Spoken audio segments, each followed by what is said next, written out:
Hello everyone, and welcome to the Beast fanfic. So we are back with an interesting movie on what if Goku inherited a Green Lantern ring and was trained by the alien Katma Tui. But before we start, I just want to remind you to please subscribe to my channel and hit the like button if you enjoy my content. Let's start the story. Chapter 1. The Will to Protect. Mount Paozu basked in the golden light of late afternoon, its ancient forests humming with life beneath the watchful gaze of towering peaks. Son Goku stood motionless in a sun-dappled clearing, eyes closed. His weathered GI rustling softly against battle-hardened skin.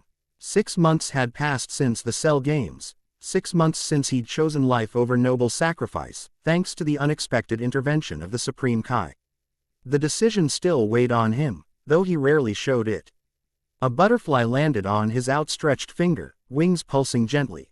"There you are," he whispered, a smile breaking across his face.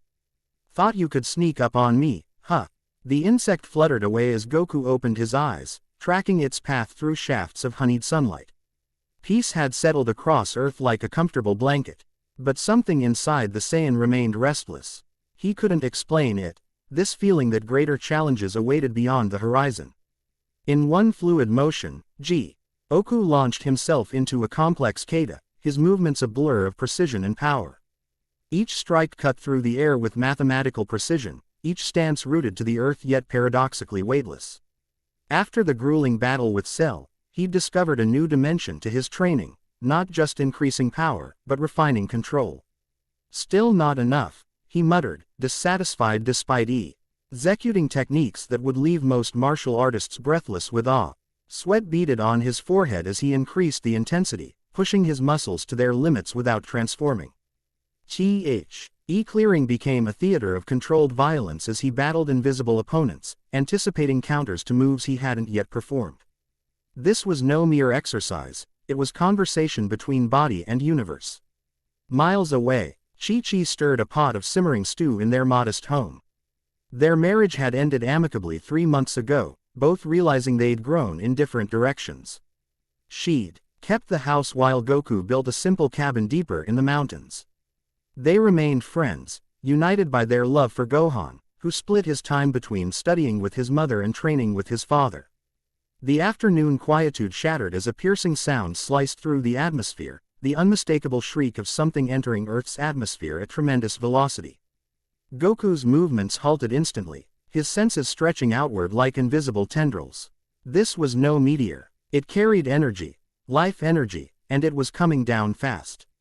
Without hesitation, he pressed 2 fingers to his forehead and vanished. 30 miles west, a spacecraft no larger than a compact car carved a blazing trail through the cloudless sky. Its outer hull glowed cherry red, structural integrity failing, as it tumbled toward the unforgiving ground. Inside, a figure struggled with unresponsive controls, emerald light flickering weakly around her crimson form. Katma Tui, Green Lantern of Sector 1417, knew she was dying. The energy blast that had ruptured her ship had also pierced her side, leaving a wound no power ring could fully heal. Dark blood seeped between her fingers as she fought to remain conscious. "Navigation systems offline," reported the ship's AI in a maddeningly calm voice. "Structural failure imminent." "Tell me something I don't know," Katma growled, her voice carrying the distinctive accent of Korugar. "A planet thousands of light years from this backwater world." Her ring flickered again, its power nearly depleted after the desperate escape from her pursuers. She had hoped to reach Oa, to warn the Guardians about what she'd discovered, but fate had other plans. The nearest Green Lantern was sectors away, no help would come in time. Impact in 15 seconds. Katma closed her eyes, focusing her remaining willpower. She would not die screaming. The ring sensed her thoughts, responding to her indomitable will despite its depleted state. A soft green glow surrounded her body as the ship plummeted toward a densely forested mountainside. The impact never came. A strange sensation of displacement washed over her, followed by the gentlest of landings. Katma's yes snapped open to find her ship resting in a clearing, smoke rising from its ruined engines, but intact. Standing before her was a humanoid figure with wild black hair and an orange training uniform. 2 fingers pressed to his forehead and an expression of intense concentration on his face. "That was close," said Son Goku, lowering his hand. You okay in there? Katma stared in disbelief. No being should have been able to intercept a craft moving at that velocity, let alone transport it safely to the ground. Yet the evidence stood before her, looking at her damaged ship with curious eyes. Before she could respond, her ring pulsed in warning. The hunters had followed her trajectory. You need to leave, she managed, her voice raspy with pain. They're coming. Goku's expression shifted from curiosity to alertness. Who's coming? As if in answer, 3 sleek vessels broke through the cloud cover, their design predatory and angular. Unlike Katma's functional craft, these ships EXU. Dead menace, built not for exploration but for hunting. They circled once before settling in a triangular formation around the clearing. The Khunds, Katma whispered, struggling to rise. Mercenaries. They must have tracked my radiation signature. Goku stepped forward, positioning himself between the damaged craft and the new arrivals. Something about the woman's energy signature felt different, not quite key. But not entirely alien either. Whatever it was, she was fading fast, and these newcomers radiated hostile intent. Hatches opened simultaneously on all 3 ships. From each emerged 2 hulking figures, their bodies encased in biomechanical armor that enhanced their already impressive physiques. Their skin ranged from ash gray to deep purple, faces partially obscured by breathing apparatus and targeting systems. Each carried weapons that hummed with unfamiliar energy. 6 against 1, Goku observed, rolling his shoulders. That hardly seems fair. A smile tugged at the corner of his mouth. For you guys, I mean. The lead Khund stepped forward, his armor clicking and whirring with each movement. Stand aside, Earthling. Our business is with the lantern. Sorry, but she crashed on my planet, Goku replied, his casual tone belying the careful calculations running through his mind. These weren't ordinary opponents. Their energy signatures suggested technology far beyond Earth's capabilities. That makes her my guest. Behind him, Katma watched in bewilderment. This human showed no fear facing creatures that had slaughtered entire settlements. Either he was incredibly brave or spectacularly foolish. Final warning, the Khund commander snarled, raising a weapon that crackled with violet energy. The bounty only specifies the lantern. Don't make us add your corpse to our cargo. Goku's expression remained unchanged, but something shifted in his stance, a subtle redistribution of weight that only a master combatant would recognize. I'm giving you one chance to leave peacefully. The Khund's response was a blast of energy that would have incinerated an ordinary human. Goku simply tilted his head, allowing the beam to pass harmlessly over his shoulder. Here it reduced a distant tree to splinters. Guess we're doing this the hard way, he said, disappointment coloring his voice. What followed defied Katma's understanding of combat. The Earthling moved with impossible speed, appearing between 2 Khunds before they could track his movement. A casual backhand sent one flying into the forest, uprooting trees as he tumbled. The second received a precision strike to his armor's power core, causing systems to short-circuit and lock the mercenary in a rigid pose. The remaining 4 attacked simultaneously, energy weapons discharging in a coordinate pattern designed to leave no escape route. Goku weaved between the deadly beams with the fluid grace of water flowing around stones, each movement economical yet beautiful in its efficiency. He's not using technology, Katma murmured, her tactical mind struggling to process what she was witnessing. That's pure physical ability. One Khund managed to graze Goku's arm with an energy whip, leaving a smoking tear in his GI. The Saiyan's response was not anger but appreciation, a fighter's respect for a worthy attack. Not bad, he acknowledged, before vanishing from sight. He reappeared above the Khund, descending with a kick that drove the mercenary into the ground with enough force to create a small crater. The 3 remaining attackers spread out, attempting to flank him. Their move, Ments betrayed professional training. These were no common thugs but elite killers who had fought across multiple star systems. Against any other opponent, their strategy might have worked. Against Son Goku, it was merely prolonging the inevitable. You guys are pretty strong, Goku observed, genuinely impressed. I'm actually having to try a little. This casual statement seemed to enrage the Khunds, who abandoned tactical restraint in favor of all-out assault. Energy blasts, photon grenades, and exotic weaponry transformed the peaceful clearing into a maelstrom of destructive force. Trees vaporized, earth liquefied. and the air itself seemed to scream under the onslaught. When the barrage ended, nothing remained at its epicenter but a smoking crater. The Kund commander grunted in satisfaction, turning his attention toward the damaged ship where Katma lay watching. Primitive species. All muscle, no strategy.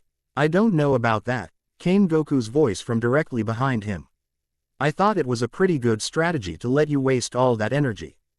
The commander whirled, but far too slowly. Goku's palm strike connected with his chest, precisely calibrated to disable without killing. The Kund's armor crumpled inward, systems failing as he collapsed to his knees. The final two mercenaries looked at each other, then back at Goku. With silent agreement, they activated emergency teleportation systems, vanishing in flashes of red light. Moments later, their ships lifted off, rapidly disappearing into the atmosphere. Goku dusted off his hands, surveying the battlefield with a critical eye. They'll probably bring reinforcements, he mused, turning toward Katma's ship. We should get you somewhere safe. Katma stared at him through the cracked viewport. Rias. SSING everything she thought she knew about this planet. Earth wasn't supposed to have defenders of this caliber. The official core records classified it as a developing world with minimal interstellar awareness. Those records would need updating, assuming she lived long enough to report back. With tremendous effort, she forced the hatch open, nearly falling as she attempted to exit. Goku was beside her instantly, supporting her weight with gentle strength. You're hurt bad, he observed, his expression growing serious as he noted the green blood seeping through her uniform. Let me help you. Why? Katma managed, suspicious despite her desperate situation. You don't know me. You don't know what they want me for. Goku looked genuinely confused by the question. You needed help. That's all that matters. He glanced at the strange ring on her finger, noting how its green light pulsed in rhythm with her labored breathing. Besides, anyone those guys are hunting is probably worth helping. A bitter laugh escaped her lips, turning into a pained cough. Your naivety is almost refreshing, Earthling. Goku, he corrected. Son Goku. Before she could respond, her ring flared brightly, scanning the Saiyan from head to toe. Its voice, usually clear and mechanical, sounded strained as it announced, unusual physiology detected. Subject possesses extraordinary willpower concentration. Capacity exceeds standard measurement parameters. Katma's eyes widened. The ring rarely volunteered information without prompting, and it had never failed to quantify willpower before. What are you? She whispered. Just a martial artist, Goku replied with characteristic modesty. Now let's get you somewhere I can treat that wound. Without waiting for permission, he lifted her as carefully as if she were made of glass. Mindful of her injury, the strength in his arms felt immense yet perfectly controlled, like being held by a being who could crush mountains but chose gentleness. My ship, she protested weakly. The data, Goku nodded in understanding. I'll come back for it. Right now, you're more important. Before Katma could argue further, the world blurred around them. Her stomach lurched as space itself seemed to fold, compressing the distance between the clearing and somewhere else. When reality stabilized, they were standing inside a small, rustic cabin. How? She began, then stopped as another wave of pain washed over her. Instant transmission, Goku explained, laying her carefully on a simple bed. I lock onto someone's energy signature and move through space to reach them. I focused on my friend Korin's energy. He grows medicinal beans that might help you. Katma wanted to question him further, but darkness was encroaching on her vision. The last thing she saw before consciousness slipped away was Goku's concerned face and the gentle pulsing of her power ring. In the darkness of near death, Katma Tui dreamed of emerald fire and ancient oaths. The faces of fallen comrades swirled around her, their voices echoing with warnings she couldn't quite understand. Through it all, her ring continued its assessment of the strange earthling who had saved her. Comparing his willpower to the greatest lanterns in core history. Anomaly detected, it repeated. Will quotient exceeding established parameters. When consciousness returned, it me gradually. First awareness of soft fabric beneath her, then the scent of unfamiliar herbs, and finally the steady rhythm of nearby breathing. Katma opened her eyes to find herself still in the small cabin. Her wound bandaged with materials that glowed faintly with residual ki energy. Goku sat cross-legged on the floor nearby, eyes closed in meditation. Without opening them, he spoke. "You're awake. That's good. I was getting worried." Quote, "How long?" she asked, her voice stronger than expected. "About 6 hours," he replied, finally looking at her. "I gave you half a senzu bean. Would have given you a whole one. But Korin said your physiology is different enough that we should be careful." Katma pushed herself to a sitting position, surprised to find the movement caused only minor discomfort. Rather than the searing agony she expected. Whatever this senzu bean was, it had accelerated her healing beyond anything in her experience. "You saved my life," she acknowledged, the admission clearly difficult for someone accustomed to self-reliance. "I am in your debt." Goku waved away her formality with a good-natured smile. "No debt. Just glad you're feeling better." He stood in a smooth motion that betrayed no stiffness despite hours of stillness. "Are you hungry?" I was about to make dinner. The normalcy of the question in such abnormal circumstances almost made Katma laugh. Here she was, an alien Green Lantern, hunted across multiple star systems, crash-landed on a supposedly primitive planet, and this extraordinary being was offering her dinner as if she were a neighbor who'd dropped by. "Yes," she admitted, realizing she hadn't eaten in over 30 standard hours. "Though I'm not familiar with Earth cuisine." Goku's face lit up. "Then you're in for a treat. I'm not as good a cook as Chi-Chi, but I make a pretty mean fish stew." As he busied himself at the small cooking area, Katma took the opportunity to study him more carefully. His movements were efficient yet relaxed, containing potential energy that could explode into action at any moment.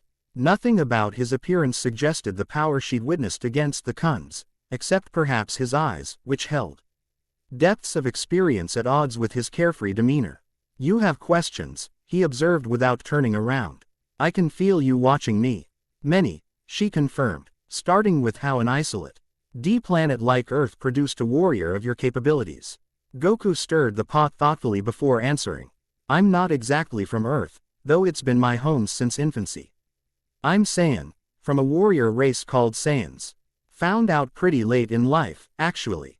This revelation caused Katma to stiffen. Saiyans, the planet-conquering mercenaries who worked for Frieza. The ladle paused mid-stir. "You know about Frieza, and the Saiyans. The Corps maintains records on most spacefaring civilizations," she explained. "The Saiyans were flagged as extremely dangerous before their planet was destroyed. Few survived." Goku nodded solemnly. "Just a handful of us. And fewer still who rejected our violent past." He resumed cooking, adding spices to the bubbling stew. "But that's ancient history now. Frieza's gone, and I'm just trying to protect my adopted home." Something in his tone made Katma suspect. Gone meant something very specific, and that this unassuming man had been involved. The Corps had received reports of Frieza's death years ago but had never confirmed the details. "And what are you?" Goku asked, changing the subject. "That ring seems pretty special." Katma raised her hand, examining the power ring that had chosen her so many years ago. Its emerald light had stabilized, indicating it was recharging through its connection to the central power battery on Oa. "I am Katma Tui of Korugar, Green Lantern of Sector 1417, she stated, the formal introduction coming automatically. "The ring is a tool of the Green Lantern Corps, the oldest peacekeeping force in the universe." "Green Lantern," Goku repeated, testing the words. "Is that why those bounty hunters called you, the Lantern?" She nodded. "The Corps is organized by the Guardians of the Universe, sentient beings who harness the green energy of willpower. Each Lantern is assigned a sector of space to protect." A bitter smile crossed her face.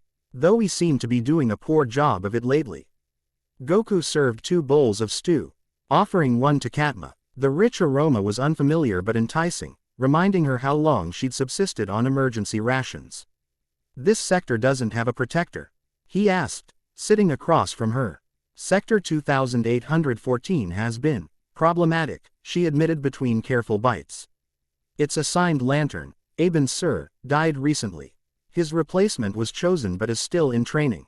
I was passing through on a different mission when I was ambushed." The stew was surprisingly delicious, simple but hearty, with flavors that complemented rather than competed with each other. Katma found herself eating with increasing enthusiasm, her body demanding sustenance to continue healing. What mission got you in so much trouble? Goku asked, already finishing his first bowl. Katma hesitated. Core business was typically confidential, especially regarding investigations as sensitive as hers. Yet this strange Saiyan had saved her life and shown nothing but kindness. Moreover, her instincts, honed through centuries of service, suggested he could be trusted. I discovered evidence of corruption within the core itself, she finally said, her voice lowered despite the isolation of the cabin. Someone high in our ranks has been selling information to the highest bidder, including the locations of witnesses under our protection. Goku's expression grew serious. Like you, I was tracking financial transfers between a Guardian account and known criminal organizations, she confirmed. When I got too close, they sent the Kuns, mercenaries known for always completing their contracts. The implications hung heavily in the air between them. If Katma's suspicions were correct, someone within the very leadership of the Corps had ordered her elimination. That's why you need to leave, she continued, placing her empty bowl aside. The Kuns will return, likely with reinforcements. I've already endangered you enough. To her surprise, Goku laughed, not mockingly, but with genuine amusement. I've faced worse odds than a few bounty hunters. Besides, you're still healing. You don't understand, Katma insisted, frustration coloring her voice. These aren't just any mercenaries. The Kuns are methodical and relentless. They'll bring specialized weapons, maybe even Yellow Lantern technology specifically designed to counter my ring. Goku tilted his head curiously. Yellow Lanterns. The Corps has enemies who wield different colors of the emotional spectrum, she explained. Green represents willpower. Yellow harnesses fear. They're particularly effective against us. Rather than showing concern, Goku seemed intrigued. Different energy types with different properties. That sounds like a fun challenge.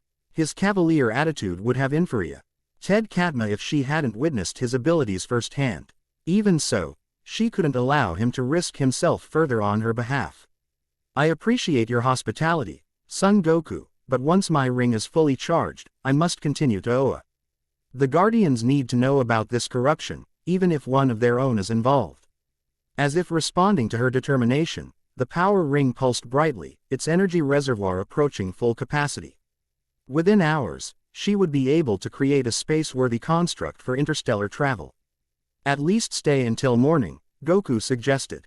You can tell me more. About these lanterns and their fancy rings. Before Katma could respond, her ring issued an urgent alert. Warning, multiple hostile energy signatures approaching. Estimated arrival, 3 minutes. Goku was on his feet instantly, all traces of relaxed demeanor vanishing. They found us faster than I expected, he observed, eyes narrowing as he extended his senses. And you're right, they brought friends. Katma attempted to stand, but her healing wound protested sharply. The Senzu Bean had accelerated her recovery remarkably, but she was far from battle-ready. Stay here, Goku instructed, his voice taking on a commanding quality that brooked no argument.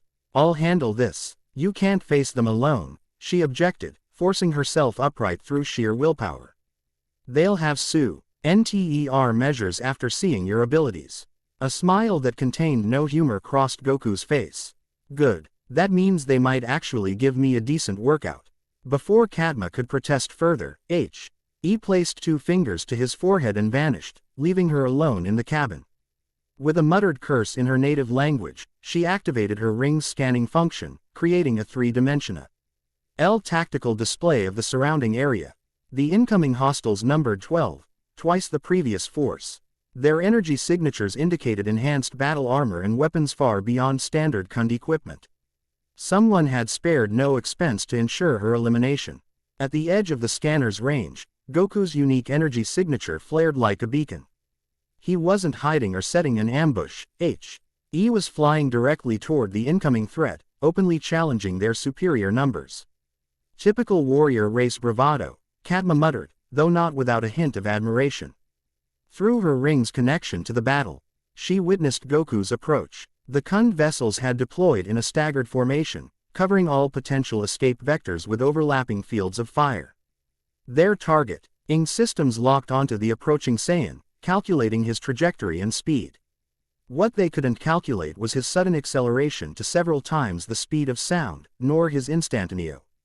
As direction changes that defied the laws of physics as most species understood them. SSED threw its shields as if they didn't exist, his fist connecting with the hull with precisely enough force to disable its propulsion systems without causing catastrophic failure.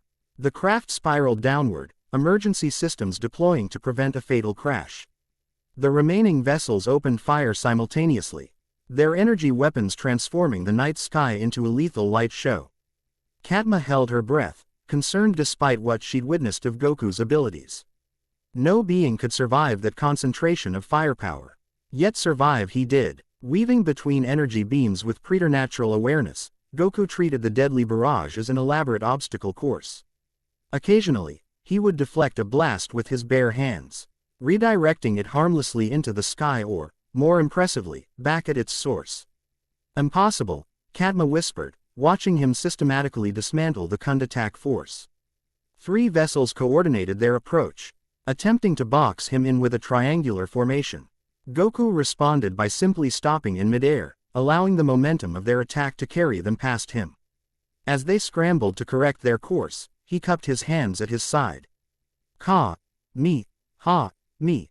Energy gathered between his palms, condensing into a sphere of blinding blue-white intensity. The power reading on Katma's ring spiked dramatically, exceeding its calibrated measurement limits. Ha! The energy wave erupted forward, perfectly aimed to disable all 3 vessels simultaneously without destroying them completely. Systems failed, engines died, and the crafts began drifting helplessly. The remaining Kunds altered their strategy, recognizing the futility of a direct assault. 2 larger vessels moved to flank the cabin where Katma was located, while the others maintained suppressing fire on Goku. Realizing their intent, Katma forced herself into action. Despite her injuries, she managed to stand, channeling her willpower through the ring. Green energy coalesced around her, forming a protective aura. In brightest day, in blackest night, she began, reciting the oath that had sustained her through countless battles. No evil shall escape my sight. The ring responded to the familiar words, drawing power from her indomitable will. The green aura intensified, spreading outward to encompass the cabin. Let those who worship evil's might, beware my power, Green Lantern's light.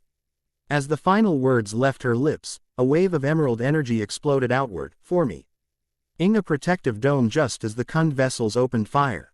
Their energy beams struck the construct, momentarily straining against Katma's willpower before dissipating harmlessly. Outside, Goku sensed the surge of green energy. His eyes widened in appreciation as he witnessed Katma's power for the first time. The distraction cost him. A glancing blow from a Kund energy weapon caught his shoulder, leaving a painful burn. That's more like it, he grinned, returning his attention to the battle with renewed focus. With Katma protecting herself, Goku could fight without restraint. His movements became a blur of impossible speed as he engaged the remaining Kunds directly, tearing through their defenses with methodical precision. Each strike was calculated to disable rather than kill, targeting propulsion systems, weapons arrays, and communication equipment. Inside her protective dome, Katma watched in astonishment. The Saiyan fought with a combination of raw power and sophisticated tech. Neek she'd rarely witnessed in her centuries of service. More impressively, he was clearly holding back, taking care to minimize casualties despite the Kund's lethal intent. Within minutes, the skirmish ended. 9 vessels drifted powerless, their crews either unconscious or contained within disabled ships. The 3 remaining craft retreated hastily, breaking atmosphere with emergency propulsion systems. Goku returned to the cabin, materializing just outside the green energy dome. His GI was torn in several places, and the burn on his shoulder looked painful, but he seemed otherwise unharmed. More strikingly, his expression held excitement rather than exhaustion. That was a good warm-up, he announced, studying the energy construct with obvious interest. This is what your ring does. Pretty impressive. Katma dispelled the dome, conserving her ring's energy. A warm-up. They nearly killed you. Nah, they weren't that close, Goku replied, rotating his injured shoulder experimentally. Though they did have some interesting weapons. That yellow one stung a bit. Yellow energy is generated from fear, Katma explained, sinking back onto the bed as fatigue overtook her. It's particularly effective against green willpower energy, a natural weakness of the core. Goku considered this as he examined his injury. But it's just energy, right? If you understand how it works, you can find ways around weaknesses. His simple observation struck Katma as both naive and profound. The core had accepted the yellow impurity as an immutable limitation for millennia, yet this outsider immediately questioned that assumption. Perhaps, she conceded, but traditions in the core run deep. Goku smiled, apparently amused by the concept. Traditions are great until they get in the way of improvement. He gestured toward her ring. Speaking of which, that little thing packs quite a punch when you said those words. The oath, Katma corrected. It helps focus our willpower and connection to the central power battery on Oa. So it's like a key focusing technique, Goku observed. We use something similar in martial arts, visualization exercises to channel energy more efficiently. Katma wanted to explain that the power ring's operation was far more complex than simple focus techniques, involving sophisticated alien technology and fundamental cosmic energies. Before she could begin that lecture, however, her ring interrupted with an urgent alert. Warning. Power levels critical. Catastrophic damage detected in sector scan.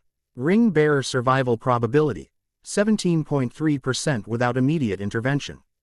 The mechanical voice carried such dire finality that even Goku's expression sobered. What does that mean? Katma's face had gone ashen. It means of sustained internal injuries the ring can't repair. The Senzu beam kept me stable, but she trailed off, not needing to complete the grim prognosis. There must be something we can do, Goku insisted, the car. A free warrior replaced by concerned determination. More Senzu beams, or I could take you to Dend, he has healing abilities. No time, Katma whispered, feeling strength ebbing from her limbs. The corruption I discovered, someone must warn the Guardians. Her ring pulsed erratically, its light flickering as it struggled to maintain life support functions. With tremendous effort, Katma removed it from her finger, holding it out to Goku. Take it, she instructed, her voice gaining strength from final purpose. The ring will find the next worthy bearer. Make sure it reaches someone who can continue my mission. Goku stared at the offered ring, clearly uncomfortable. I don't think.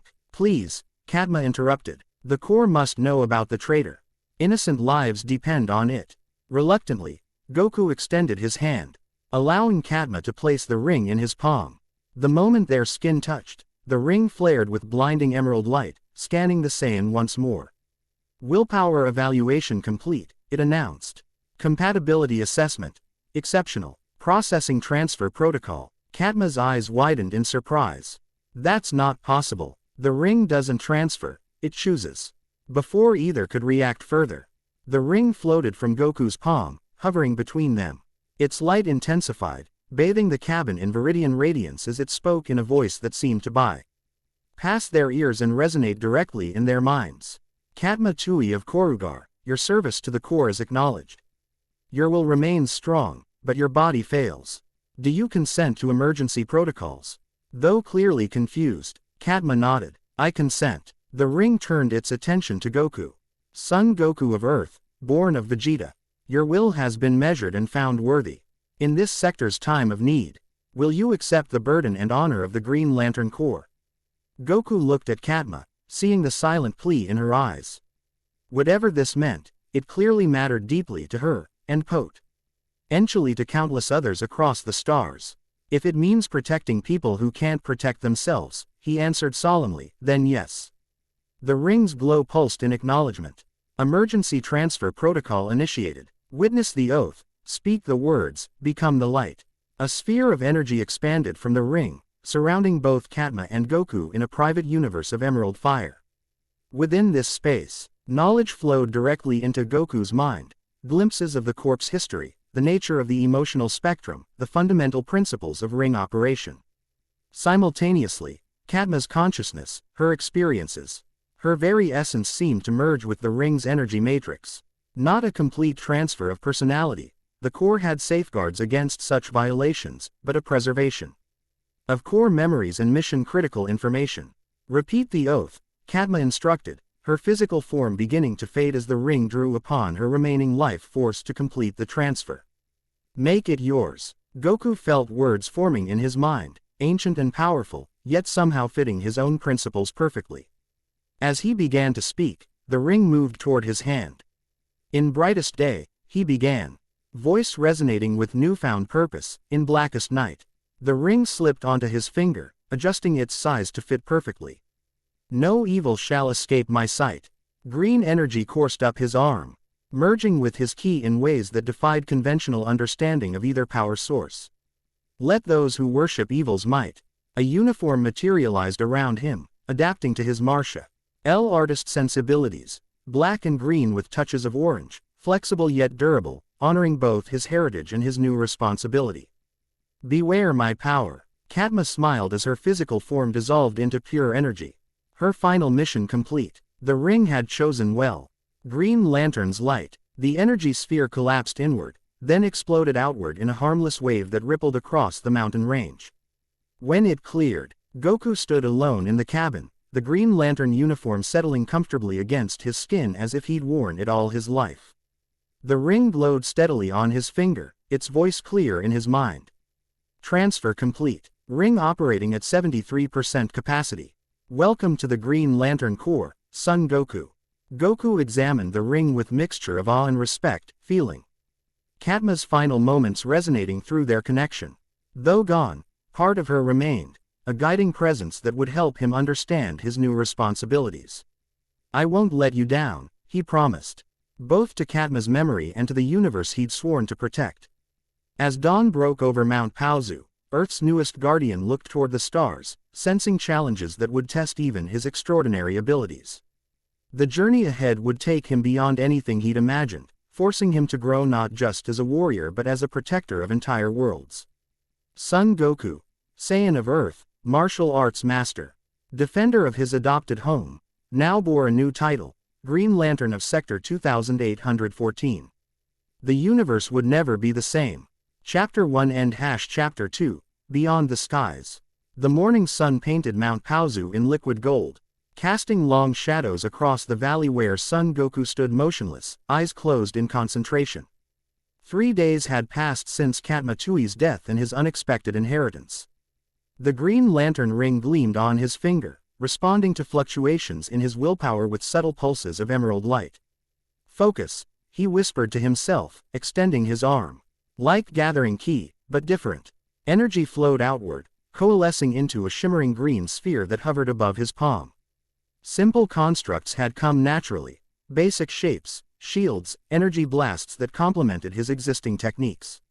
But the ring was capable of so much more, according to the fragmented memories Katma had left behind. Goku's brow furrowed as he attempted to transform the sphere into something more complex. The energy wavered, stretching into an approximation of a sword before dissolving back into formless light. Why is this so difficult?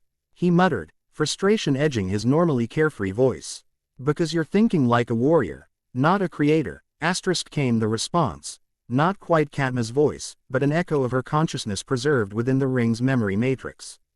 Your combat instincts are exceptional, but Green Lantern constructs require imagination as much as willpower. Goku opened his eyes, contemplating this advice. So instead of focusing on making weapons, I should visualize what you need with perfect clarity. The ring responds to mental imagery, not just intent. With renewed determination, Goku closed his eyes again, this time picked not a weapon but something familiar, the power pole he'd carried throughout childhood.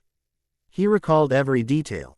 The red wood, the slight taper, the perfect balance when swung. The ring pulsed in response, drawing energy directly from his will. When he opened his eyes, a perfect replica of the power pole hovered before him, rendered in translucent green energy. Now we're getting somewhere, Goku grinned, grasping the construct. Despite its appearance, the pole felt solid in his hands, as real as the original tucked away in his cabin. Experimentally, he swung the energy pole, feeling it extended at his command just as the original would.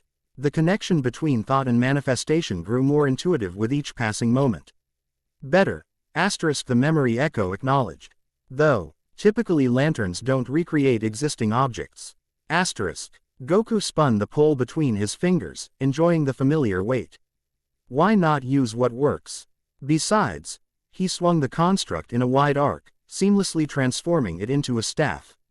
Then a spear, then back to the power pole. I'm just getting started. For the next hour, Goku experimented with increasingly complex constructs, combining liar martial arts weapons with new forms inspired by Katma's memories. Each success built upon the last, his confidence growing alongside his proficiency. This is amazing, he declared, dismissing a particularly elaborate construct that had combined elements of several different fighting styles. But I still don't understand why the ring chose me.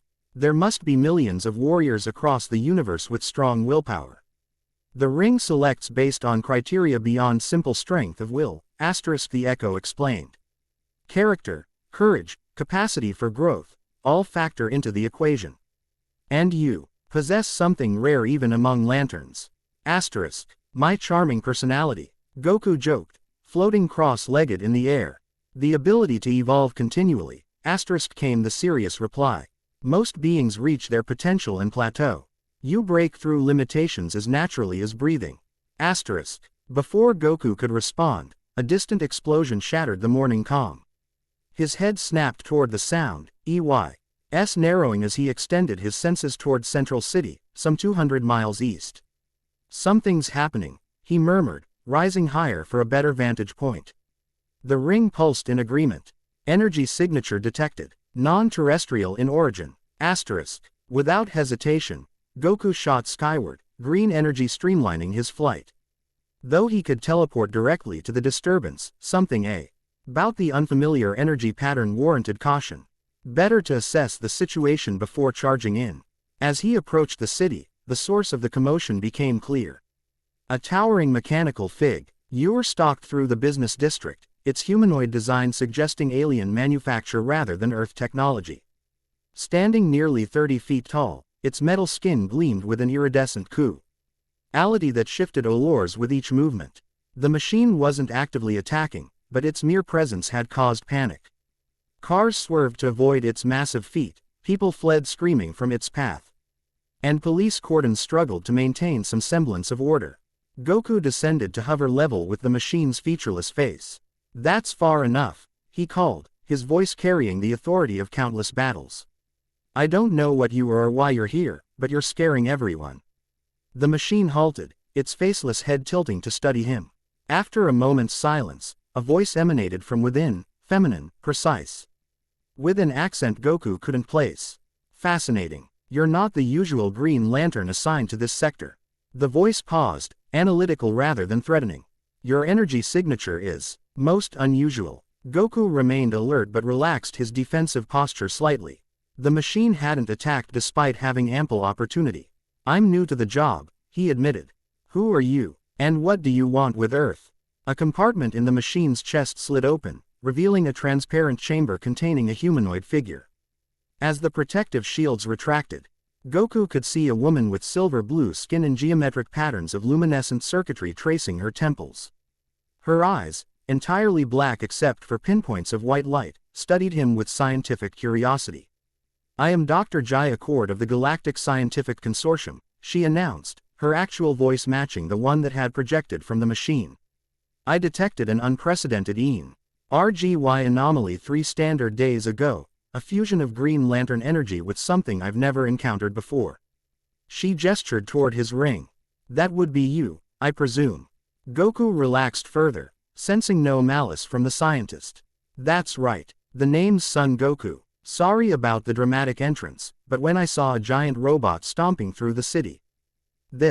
Jaya patted the control console of her machine. Merely an environmental adaptation suit. Your atmosphere is breathable for my species, but your gravity and solar radiation require mediation. Her head tilted, curiosity evident. You possess energy beyond the ring's power. Something cellular, integrated with your physiology. You mean ki, Goku realized. Life energy. Most beings can learn to use it with proper training. Jaya's eyes widened, the pinpoints of light expanding with excitement. Most beings. You're suggesting this ki is a universal constant rather than species-specific. Their conversation was interrupted as police vehicles surrounded them, officers training weapons on the mechanical suit. Goku descended to ground level, motioning for Jaya to follow. As her suit knelt, he approached the pole, ice barricade with hands raised in a placating gesture. Everything's under control, he assured them, conscious of how strange he must look in his Green Lantern uniform. Dr. Cord is a visiting scientist, not a threat. The police captain lowered his weapon slightly, recognition dawning. Your son Goku, aren't you? The fighter from the Cell games. Goku nodded, grateful for the recognition. That's right, I'm working with an intergalactic peacekeeping force now. He gestured toward the ring. This situation is under control, but if you could help clear civilians from the area, I'd appreciate it. The captain hesitated only briefly before nodding. You saved the world from Cell. That earns you some trust in my book. As the police began establishing a wider perimeter, Goku returned to Jaya, who had emerged from her suit wearing a sleek environmental bodysuit that hummed with subtle technology. Your species accepts extraterrestrial contact with remarkable equanimity, she observed, adjusting settings on a wrist-mounted device. Most pre-warp civilizations respond with greater hostility. Earth has seen its share of aliens, Goku explained, thinking of his own Saiyan heritage. Though most haven't been as peaceful as your visit. Jaya's expression became more focused as her device scanned him. These readings are extraordinary. The Green Lantern energy is integrating with your natural ki in ways I've never documented. May I ask how you came to possess a power ring? Goku provided a simplified account of his encounter with Katma Tui and the ring selection process. As he spoke, Jaya's expression shifted from scientific interest to something approaching awe. A dying lantern chose you as successor, she summarized when he finished. And you're containing residual consciousness fragments from Katma Tui herself. Do you understand how unprecedented this is? Goku shrugged. The ring seems to think it's unusual. But I'm more concerned about the corruption Katma was investigating. As well you should be, Jaya agreed, her voice lowering despite the distance between them and the police barricade. The Green Lantern Corps is the primary stabilizing force in this galaxy. Corruption within its ranks could have catastrophic consequences. She hesitated, internal debate visible in her expressive eyes. I've been tracking anomalous energy patterns throughout this sector for months now. Green Lantern signatures appearing where no lanterns were assigned, power fluctuations in the emotional spectrum, tears in space-time coinciding with lantern disappearances. Goku's expression grew serious. You think it's connected to what Katma discovered?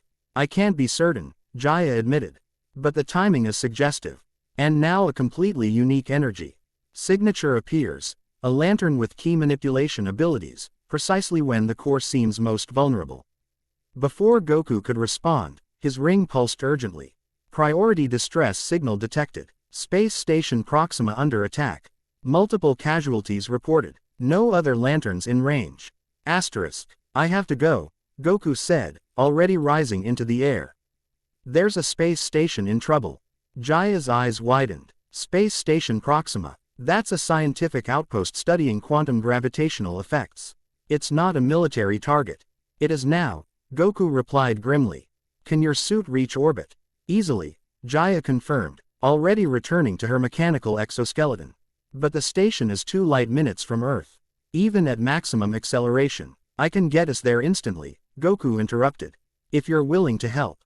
The scientist didn't hesitate. Of course, the station houses 300 researchers from 40 different worlds. Many are colleagues. As her environmental suit sealed around her, Goku placed a hand on its metallic shoulder. This might feel strange, he warned, focusing on the distant energy signatures his enhanced senses could now detect beyond Earth's atmosphere. Wait, what are you? Her question dissolved as instant transmission activated, folding space around them. When reality reasserted itself, they were floating amid chaos. Space Station Proxima, hung against the starfield like a wounded animal, its elegant ring structure marred by explosive decompressions and weapons fire. 3 sleek attack vessels circled the station, methodically targeting life support systems and escape pods with precision energy weapons. Slavers, Jaya whispered, horror evident even through her suit's speaker system. They're disabling the station to capture the personnel.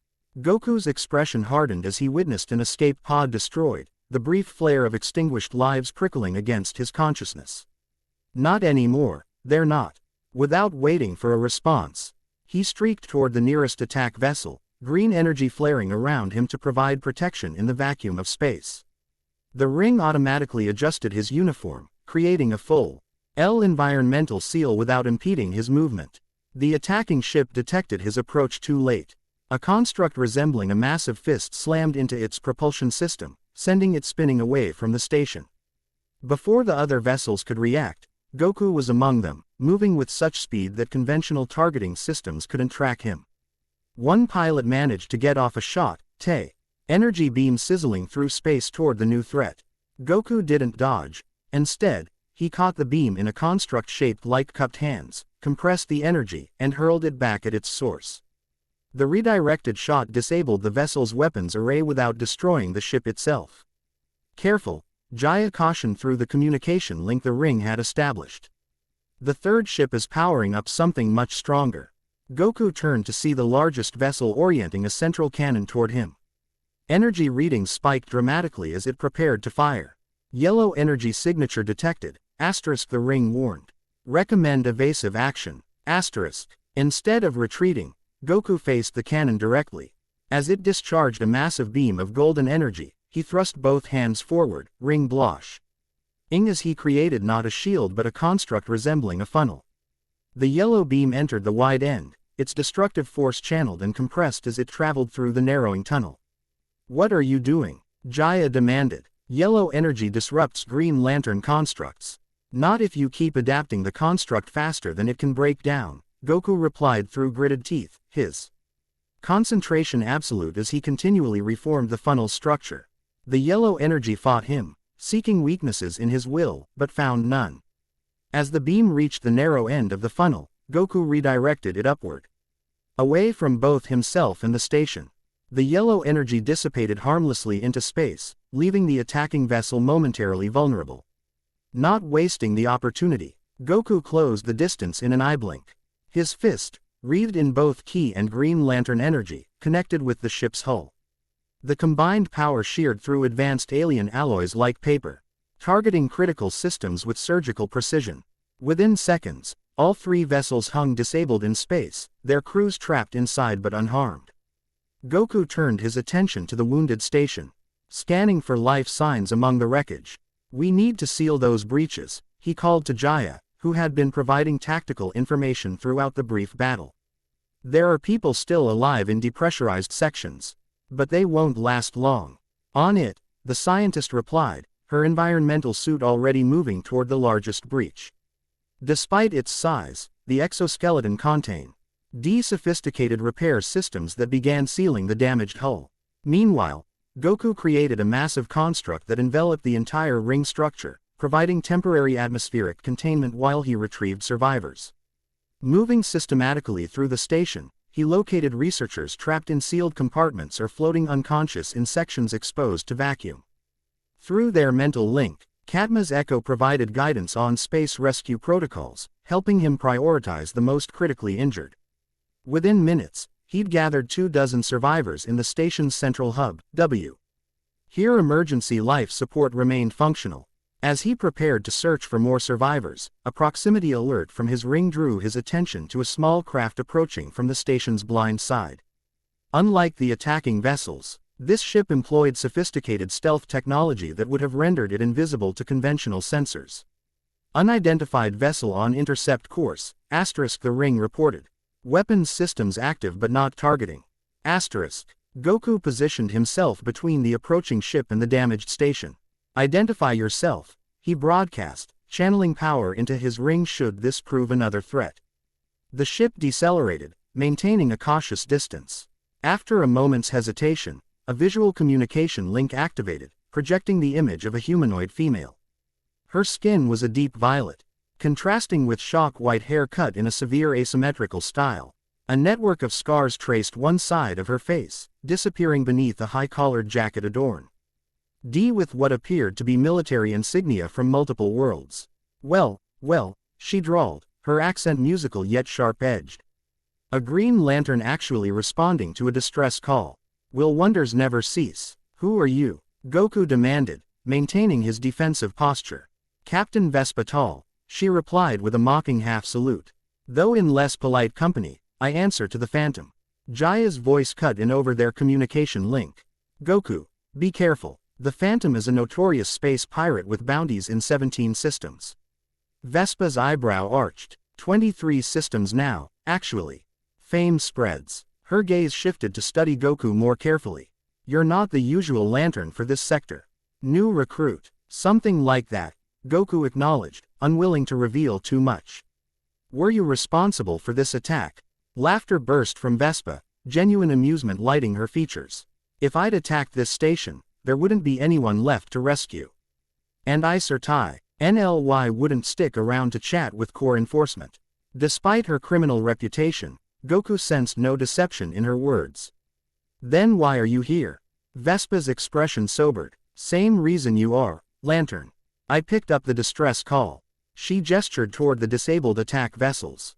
Those aren't ordinary slavers. They're working for someone with resources, military-grade weapons, low-energy tech specifically designed to counter lanterns.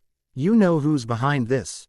Goku pressed. I have theories, Vespa replied carefully. None you'd believe coming from a wanted criminal.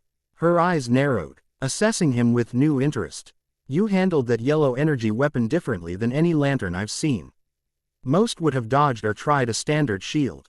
Goku shrugged. If something doesn't work, try something else. A smile tugged at the corner of Vespa's mouth. Practical. I like that. Her expression grew serious again. Listen, Lantern. Goku. He corrected. Goku. She acknowledged. Those slavers were after specific researchers on that station, experts in quantum mechanics and energy manipulation. This wasn't a random raid. Before he could respond, Jaya rejoined them. Her environmental suit hovering protectively near the station. Most of the critical breaches are sealed, she reported. Life support is stabilizing in the main sections. Her attention shifted to Vespa's ship, sensors clearly identifying it. Captain Tall, I didn't expect to find you playing rescue party. Dr. Cord, Vespa replied, a hint of history evident in her cool tone. Still hiding behind scientific neutrality while worlds burn. Still pretending theft and smuggling are political statements. Jaya countered. Goku looked between the women, sensing a complex past. You two know each other. Unfortunately, they answered simultaneously. Vespa recovered first. The good doctor and I have crossed paths during certain resource appropriations. She means when she raided research outposts to steal technology, Jaya clarified, arms crossed despite the bulkiness of her environmental suit. Technology that was being developed for military applications. Despite your consortium's peaceful research mandate, Vespa shot back. Goku raised a hand, interrupting their exchange. Save it for later. Right now, we need to secure the station and help the survivors. He turned to Vespa. If you know something about who orchestrated this attack, I need that information. The pirate captain hesitated, internal calculation visible in her eyes. Not here, she finally said. Meet me at these coordinates in 6 hours. Come alone. A data packet transferred to his ring, containing location information for an asteroid belt in a nearby system. Before either Goku or Jaya could respond, Vespa's ship shimmered and vanished, its stealth systems engaging at full capacity. You can't possibly trust her, Jaya stated flatly once the pirate had gone. Vespa Ta, L is a notorious opportunist with no allegiance except to herself. Maybe, Goku acknowledged, but she didn't have to warn us about the researchers being targeted. And my instincts say she knows more than she's telling. Jaya made a dismissive sound. Your instincts haven't encountered her particular brand of manipulation before. Further discussion was interrupted as additional ships arrived. Medical vessels and emergency response teams from Earth's lunar colonies, finally reaching the station after detecting the distress signal. As professional rescue personnel took over the recovery efforts, Goku and Jaya found themselves with a moment to breathe. 27 dead, Jaya reported grimly after conferring with the station's surviving leadership. 58 injured, 14 critically. Without your intervention, casualties would have been total. Goku nodded solemnly, each lost life weighing on him despite the many saved. What about the researchers Vespa mentioned, the ones specifically targeted? 3 quantum physicists are missing, Jaya confirmed. Presumably taken before we arrived. All were working on theoretical applications of cross-dimensional energy transmission. In non-scientist terms, Jaya considered how to simplify the concept. They were studying ways to transfer energy between different realities, or more relevantly, between different segments of the emotional spectrum. Understanding dawned in Goku's eyes. Like the energy that powers my ring. Precisely. Their research might help explain the anomalies I've been tracking. Jaya's expression grew troubled. If someone is weaponizing this research against the Green Lantern Corps specifically, then Katma's corruption investigation and these attacks could be connected, Goku finished. Someone inside the Corps might be helping these slavers target scientists who could expose whatever they're planning. The implications hung between them like a physical presence. After a moment, Jaya spoke again. Her tone carefully neutral. You're going to meet Vespa, aren't you? Goku nodded. I need to know what she knows. Then I'm coming with you. His eyebrows rose in surprise. She specifically said to come alone. Jaya's expression hardened with determination. Captain Tall and I have history that might prove useful. Besides, I've been studying these energy anomalies for months. If this connects to my research, I need to be involved. Before Goku could argue further, his ring pulsed with an incoming communication. To his surprise, the image that formed was not a green lantern but a blue-skinned humanoid with an enlarged cranium and ancient eyes. Lantern of Sector 2814, the being stated formally. I am Ganthet of the Guardians of Oa. Your activation has been noted, though the circumstances are unusual. Quote, Goku straightened instinctively, recognizing from Katma's memories that he was addressing one of the founding members of the Green Lantern Corps. Guardian Ganthet, I'm Son Goku. Katma Tui passed her ring to me before she died. Ganthet's expression revealed nothing, so our sensors indicated a most irregular succession. Katma Tui was not assigned to your sector. She was pursued by bounty hunters, Goku explained. She crashed on Earth while investigating corruption within the Corps. At this, Ganthet's eyes narrowed fractionally. These are serious allegations, Lantern Goku. What evidence did Katma Tui provide for these claims? Goku hesitated. Something in Ganthet's tone felt wrong. Too measured, too controlled. Katma's memories pulsed within the ring, urging caution. She didn't have time to share specifics, he replied carefully. Only that financial transfers had been traced between Guardian accounts and criminal organizations. I see. Ganthet's face remained impassive. You will bring this ring to Oa immediately for proper reassignment. Though your assistance during this crisis is appreciated, the power ring is not a possession to be inherited. It must select its bearer according to Corps protocols. The request seemed reasonable, yet Goku felt resistance from Katma's echo within the ring. With respect, Guardian Ganthet, the ring did choose me. And there's still a situation here requiring attention. A situation the proper Lantern of Sector 2814 will address upon their arrival, Ganthet countered smoothly. The ring contains sensitive Corps information that must be secured. Before Goku could respond, Jaya moved her environmental suit forward slightly. Guardian, if I may. I am Drive, Jaya Cord of the Galactic Scientific Consortium. The attack on Space Station Proxima appears connected to research that might impact Corps security. Perhaps Lantern Goku should complete his investigation before returning to Oa. Ganthet's attention shifted to Jaya, something unreadable flickering across his ancient features. The consortium has no authority in Corps matters, Doctor. And you overstep by involving yourself in this situation. The consortium has authority wherever scientific research is threatened, Jaya replied evenly. 3 of my colleagues are missing, presumably abducted by the same forces that attacked this station. Tension crackled between them, subtle but unmistakable. After a moment, Ganthet returned his attention to Goku. You have 24 hours to conclude any essential activities, Lantern Goku. Then you will report to Oa for proper evaluation and potential reassignment of the ring. This is not a request. The communication terminated abruptly, leaving Goku and Jaya floating in suddenly quiet space. Well, Jaya remarked after a moment, that was illuminating. Goku nodded slowly, processing the exchange. He seemed very interested in getting this ring back quickly. And notably uninterested in the attack or the missing scientists, Jaya added. For a guardian of the universe, his priorities seemed rather narrow. The ring pulsed on Goku's finger, Katma's memories providing context he lacked. Ganthet is known as the most compassionate guardian. This behavior is inconsistent with historical records. So either that wasn't really Ganthet, Goku reasoned, or something's influencing him. Or he's part of the corruption Katma discovered, Jaya concluded grimly. In which case, returning to Oa might be walking into a trap. Goku's expression hardened with resolve. Then we need answers before those 24 hours are up. He glanced toward the coordinates Vespa had provided. Starting with whatever our space pirate friend knows. As rescue operations continued around them, Goku and Jaya withdrew to her research vessel, which had been docked at the station before the attack.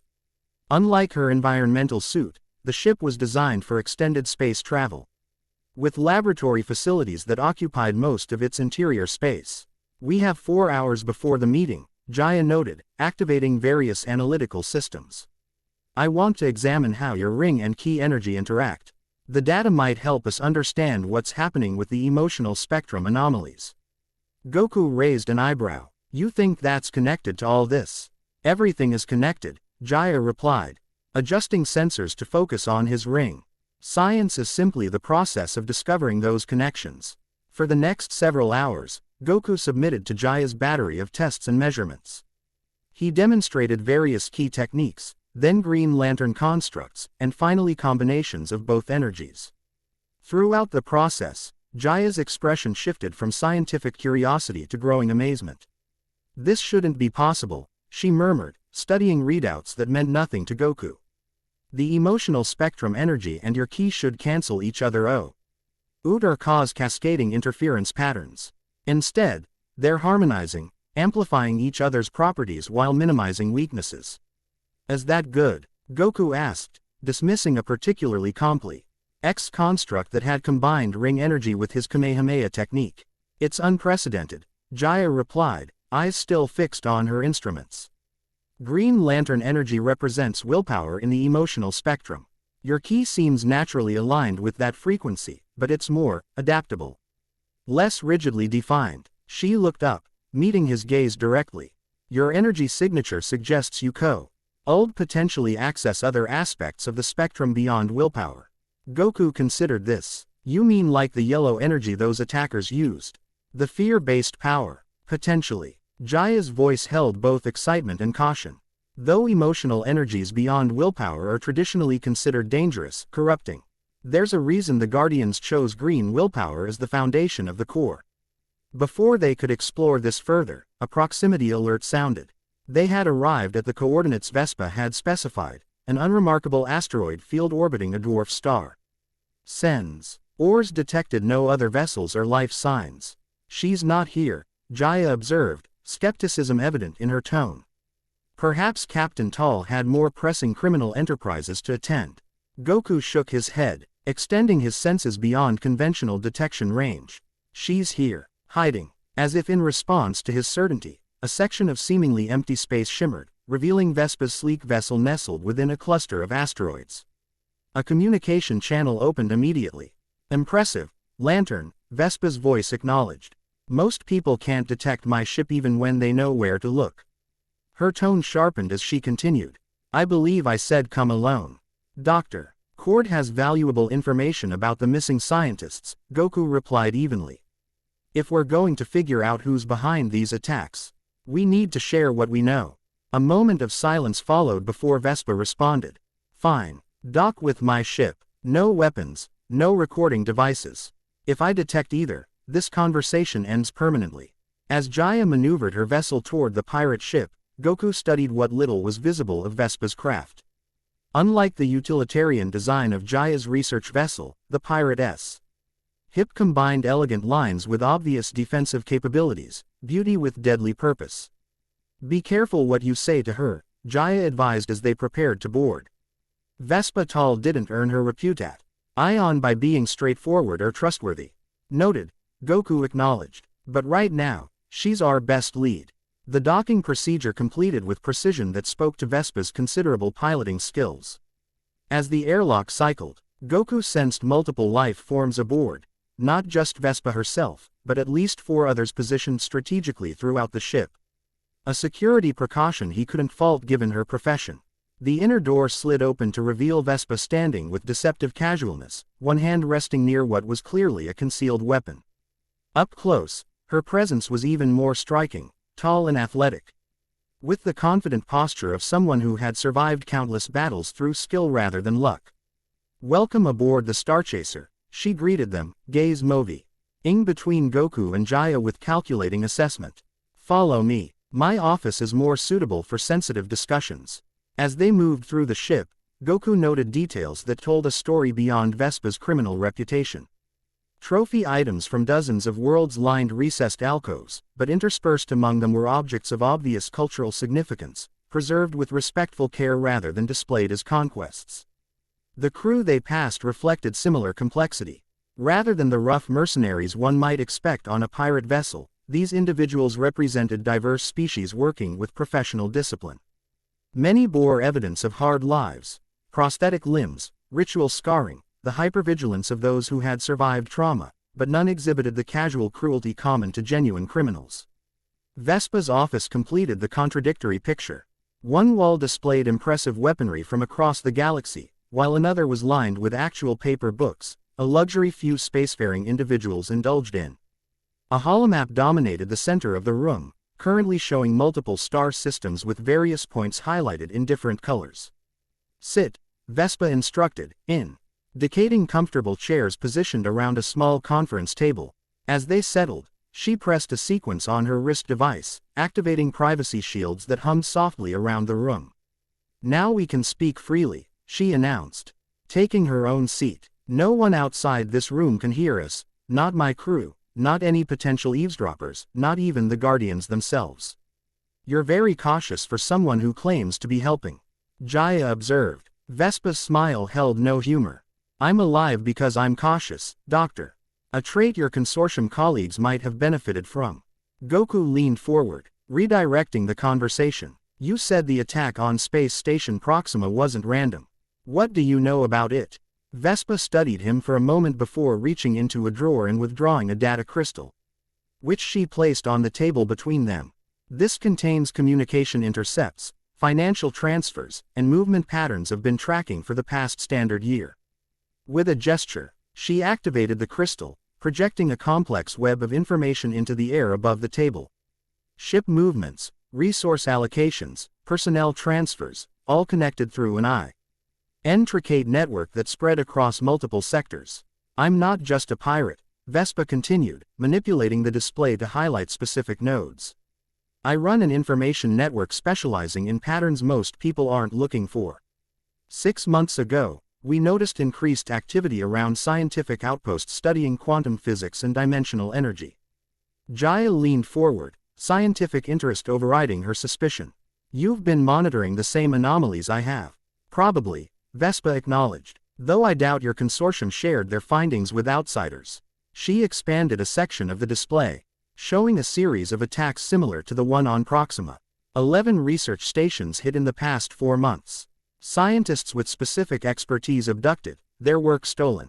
"By the same group that attacked Proxima?" Goku asked. "Different mercenaries, same employer." Vespa highlighted financial transfers flowing through elaborately concealed channels, all eventually tracing back to this. The projection shifted to show a symbol Goku recognized instantly from Katma's memories, the official insignia of the Guardian Council on Oa. "That's impossible," Jaya whispered, though her tone suggested she feared it wasn't. "The Guardians would never sanction attacks on scientific research stations." "Not openly," Vespa agreed. "But the evidence is clear. Someone with access to Guardian resources is financing these operations, carefully hidden behind layers of intermediaries." Goku's expression hardened as pieces fell into place. Katma was right. There is corruption within the core, reaching all the way to the Guardians themselves. "Not all the Guardians," Vespa clarified. "My analysis suggests 3, possibly 4, are involved. The others either don't know or are being manipulated." "Ganthet," Goku realized, remembering their earlier communication. "He was very insistent that I return this ring immediately." Vespa nodded grimly. "Because it contains Katma Tui's memories, evidence she gathered before they silenced her. Evidence that might expose whatever they're planning." "Which is what, Exactly. Jaya challenged. Why would Guardians of the Universe be kidnapping quantum physicists and attacking their own lanterns? That, Vespa admitted, I don't know yet. But I have a theory. She manipulated the display again, bringing up energy readings from various locations. These signatures appear at each abduction site. Notice anything? Jaya studied the patterns, her scientific expertise allowing her to recognize what Goku could not. These are emotional spectrum energies, but distorted, as if they're being artificially manipulated. Exactly, Vespa confirmed. Someone is experimenting with the emotional spectrum itself, the very energy source that powers the core. And they're doing it outside the Guardians' normal channels. Goku absorbed this information, connecting it with fragments of knowledge from Katma's memories. The emotional spectrum exists across all reality. If someone found a way to manipulate it directly, they could potentially control or disable every power ring in existence, Jaya finished, the implications dawning on her. Or worse, redirect that energy for other purposes. But why would Guardians want to undermine their own core? Goku pressed. Vespa's expression darkened. Power, control, same motivations that corrupt any leader. The Guardians have maintained their authority for billions of years through the core. But what if some of them want more direct control? What if they're red of relying on individual lanterns whose personal willpower might sometimes override Guardian directives? The theory hung in the air between them, disturbing in its plausibility. After a moment, Goku spoke again. We need proof. Something concrete enough to convince the uncorrupted Guardians. That's why I contacted you, Vespa revealed. 3 days from now, another research facility is scheduled for acquisition. The Pattern Observatory in the Varix system. Jaya straightened. The Pattern Observatory studies background radiation from the Big Bang. Their primary focus is cosmic evolution, not quantum physics or emotional energy. Their public focus, Vespa corrected. They also maintain the largest database of emotional spectrum fluctuations outside of OA itself. A perfect target for our corrupted Guardians. And you think we can catch them in the act, Goku surmised. With proper preparation, yes. Vespa expanded the display to show the observatory's location and defensive capabilities. But it would require perfect timing and someone able to counter their yellow energy weapons. Her gaze fixed meaningfully on Goku.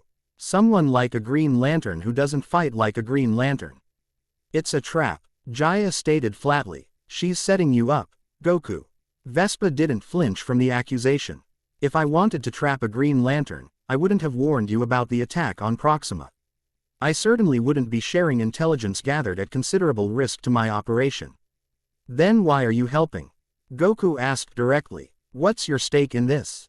So, Mething flickered across Vespa's features, a momentary crack in her confident facade, revealing deeper waters beneath.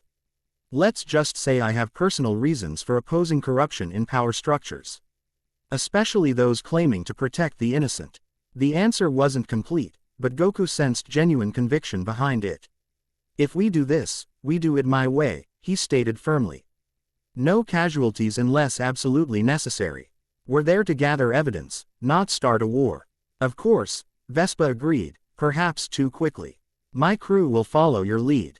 Jaya still looked skeptical. And after we obtain this evidence, what then? We take it directly to Oa, Goku decided.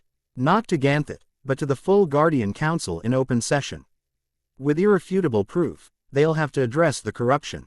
Assuming the corruption hasn't spread further than we know, Vespa cautioned. You'd be walking into the center of their power. Goku smiled, the expression holding not arrogance but quiet confidence. I've faced worse odds. Quote, the 3 unlikely allies spent the next hour developing their strategy for the Pattern Observatory intervention. Vespa provided detailed schematics and security protocols, while Jaya offered scientific insights about the facility's research. Goku, drawing on both his combat experience and Katma's tactical knowledge, formulated an approach that would maximize their chances of catching the corrupted Guardians, agents in action. As the planning session concluded, Goku's ring pulsed with an incoming communication.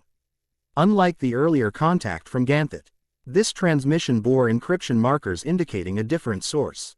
Lantern of Sector 2814, came a feminine voice, measured and formal. I am Lyra of Sector 112. The Guardians have instruct me to locate you and provide escort to Oa. Goku exchanged glances with his companions before responding. Lyra, I'm currently investigating a situation connected to Katma Tui's death. I'll report to Oa when that's complete. That is not acceptable, Lyra replied, her tone hardening slightly. Your presence is required immediately. Guardian Ganthet has expressed concerns about an unauthorized ring transfer that must be addressed. Quote, how quickly can your ship reach my location? Goku asked, buying time. I am approximately 6 hours from your current position, Lyra informed him. Maintain your coordinates. Any attempt to evade will be considered hostile action. The communication ended, leaving the three conspirators in tense silence. 6 hours, Vespa mused. Barely enough time to reach the Varix system, let alone set up for the operation. We don't need 6 hours, Goku replied, an idea forming. Not if we use instant transmission to reach the observatory directly. Jaya looked doubtful. Can your technique transport all of us across that distance? I've never tried with multiple people over interstellar distances, Goku admitted. But with the ring amplifying my abilities, I think it's possible. It's our only option, Vespa decided, already activating her ship's preparation sequence. This Lyra will have tracking capabilities. Even my stealth system's MiG-HT not evade a determined lantern for long. As Vespa's crew scrambled to prepare for their hasty departure, Goku withdrew slightly, communing with the echo of Katma within his ring. Lyra Omoto, the memory fragments confirmed. Green Lantern of Jade, highly skilled, absolutely loyal to the core. If she's been sent specifically to retrieve you, the corrupted Guardians must consider you a significant threat. Or a significant opportunity, Goku countered quietly. This ring contains everything Katma discovered. If they get it back, they could erase the evidence entirely, the Echo agreed, and potentially extract information about your unique energy manipulation abilities. With renewed determination, Goku rejoined Vespa and Jaya, who were gathering essential equipment for their mission. We leave in 15 minutes, Vespa announced. My most trusted crew members will accompany us, 5 operators with specialized skills we might need. Jaya adjusted settings on a compact device strapped to her wrist. I've modified my scanners to detect the specific energy signatures we're looking for. If anyone is manipulating the emotional spectrum at the observatory, we'll know. Goku nodded, his expression serious. Once we confirm what's happening, we'll gather whatever evidence we can and withdraw. No unnecessary confrontations. As the final preparations were made, Goku found himself observing the interaction between Vespa and Jaya. Despite their apparent antagonism, they worked together with surprising efficiency, anticipating each other's needs and complementing each other's approaches. Their history clearly involved more than simple professional disagreement. You two have worked together before, he observed during a quiet moment. Not just crossed paths. The women exchanged glances, a wealth of unspoken communication passing between them. We were colleagues once, Jaya finally admitted. Before Vespa decided theft and piracy were more effective than working within the system. Before Jaya decided comfortable academic neutrality was more important than acting on her discoveries, Vespa countered, though without real venom. An interesting dynamic, Goku thought, recognizing the complexity that often underlays seemingly simple conflicts. Whatever their past, both women were now committed to uncovering the truth about the corrupted Guardians, albeit for potentially different reasons. As the designated departure time approached, Goku gathered everyone in the ship's main hold. 8 individuals in total, himself, Jaya, Vespa, and 5 crew members representing different species but united by their loyalty to their captain. Everyone maintain PHSICAL contact, Goku instructed, extending his hands to form a connection point. This might feel strange, but don't break the chain no matter what you experience. As they formed a circle, hands clasped firmly, Goku closed his eyes and concentrated. Instant transmission across planetary distance. Was challenging but well within his capabilities. Interstellar distances were another matter entirely, especially with passengers. Drawing upon both his ki and the Green Lantern energy, he extended his senses outward. Seeking the distant pattern observatory. Normally, he required a familiar energy signature to lock onto, but the ring enhanced his perception, allowing him to focus on the unique Energy patterns Jaya had identified in her research. Got it, he murmured after several tense moments. Everyone ready. Without waiting for responses, he activated the technique. Reality collapsed around them, compressing infinite space into a single point of potential. For a heartbeat that seemed to last an eternity, they existed everywhere and nowhere simultaneously, consciousness stretched across the cosmic void. Then, with a sensation like breaking through an invisible barrier, they rematerialized. Not in Vespa's ship, but directly within the pattern observatory itself, specifically, in a secluded maintenance section Vespa had identified as minimally monitored. By all the stars, one of Vespa's crew whispered, steadying himself against a bulkhead.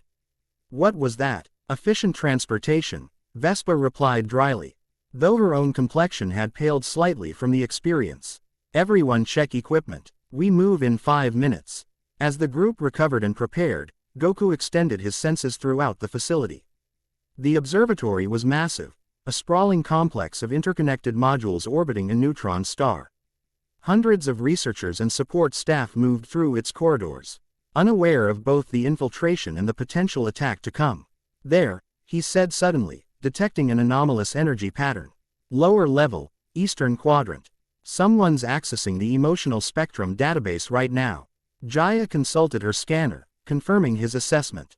Energy signatures match those from the previous abduction sites. Whatever they're doing, it's happening now. Change of plans, Vespa decided, distributing communication devices to the team. Split into 2 groups. Goku, Jaya, and I will investigate the spectrum database. The rest of you secure RE/XIT route and monitor facility communications. As the teams separated, Goku led Vespa and Jaya through service corridors toward the eastern quadrant. His ring provided a stealth field that masked IR approach from conventional security systems, while Vespa's expertise in infiltration helped them avoid the few active patrols. Something's wrong, Goku whispered as they approached their destination. The energy pattern is fluctuating, growing stronger but more unstable. Jaya checked her readings, alarm spreading across her features. They're not just accessing the database. They're attempting to create a direct tap into the emotional spectrum itself. Is that even possible? Vespa demanded. Theoretically, yes, Jaya replied. But incredibly dangerous. It could create a cascading reaction throughout the entire spectrum. Goku didn't wait to hear more. Accelerating ahead of his companions, he moved with preternatural speed toward the source of the disturbance. What he found in He Observatory's specialized research lab froze him momentarily in shock. 3 figures in modified Green Lantern uniforms stood around a central apparatus that pulsed with conflicting colors of the emotional spectrum. But unlike traditional lanterns, these individuals wore masks that concealed their features, and their rings emitted not the standard green energy but a sickly mixture of yellow and orange light. Most disturbing was the apparatus itself, a crystalline structure containing what appeared to be miniature versions of the central power battery, each glowing with a different color of the spectrum. Energy flowed between them in increasingly chaotic patterns, creating visible distortions in the surrounding space-time. One of the masked lanterns noticed Goku's arrival and turned sharply. Intruder. Green Lantern signature detected. The other 2 abandoned their work immediately, rings flaring with corrupted energy as they faced the new threat. You're tampering with forces you don't understand, Goku called out. Ring responding to his will as he prepared for confrontation. Whatever you're trying to do, it's destabilizing the entire spectrum. You know nothing, Ring Bearer, replied the apparent leader. Voice distorted through the mask. The Guardians have hoarded the spectrum's true potential for billions of years. We are simply claiming what should belong to all. As Vespa and Jaya caught up to him, Goku's expression hardened with resolve. These weren't misguided scientists or common criminals, they were rogue lanterns working directly for the corrupted Guardians, pursuing a plan that threatened the foundation of the core itself. I'm giving you one chance to shut this down peacefully, Goku offered, though he sensed the futility of negotiation. Whatever corruption you've discovered in the Guardian Council, this isn't the solution. The masked lanterns exchanged glances before their leader responded with chilling certainty. The corruption isn't in the Council, naive one. It is the Council, and you're too late to stop what we've begun. With those ominous words, the spectrum apparatus pulsed violently, energy spiking across all wavelengths simultaneously. As reality itself seemed to warp around them, Goku realized they had walked into something far more dangerous than a simple evidence-gathering mission. The conspiracy Katma had died investigating ran deeper than any of them had imagined, and its culmination was unfolding before their eyes. Chapter 2 End Chapter 3 Core Values. The Pattern Observatory shuddered as reality warped around the spectrum apparatus. Cascading waves of prismatic energy erupted from the crystalline structure, each pulse bending light and distorting gravity. The masked lanterns stood their ground, rings raised defensively as the experiment spiraled beyond their control. "What have you done?" Jaya shouted over the mounting chaos, her scanner displaying readings that defied scientific categorization. "You've created a spectral cascade."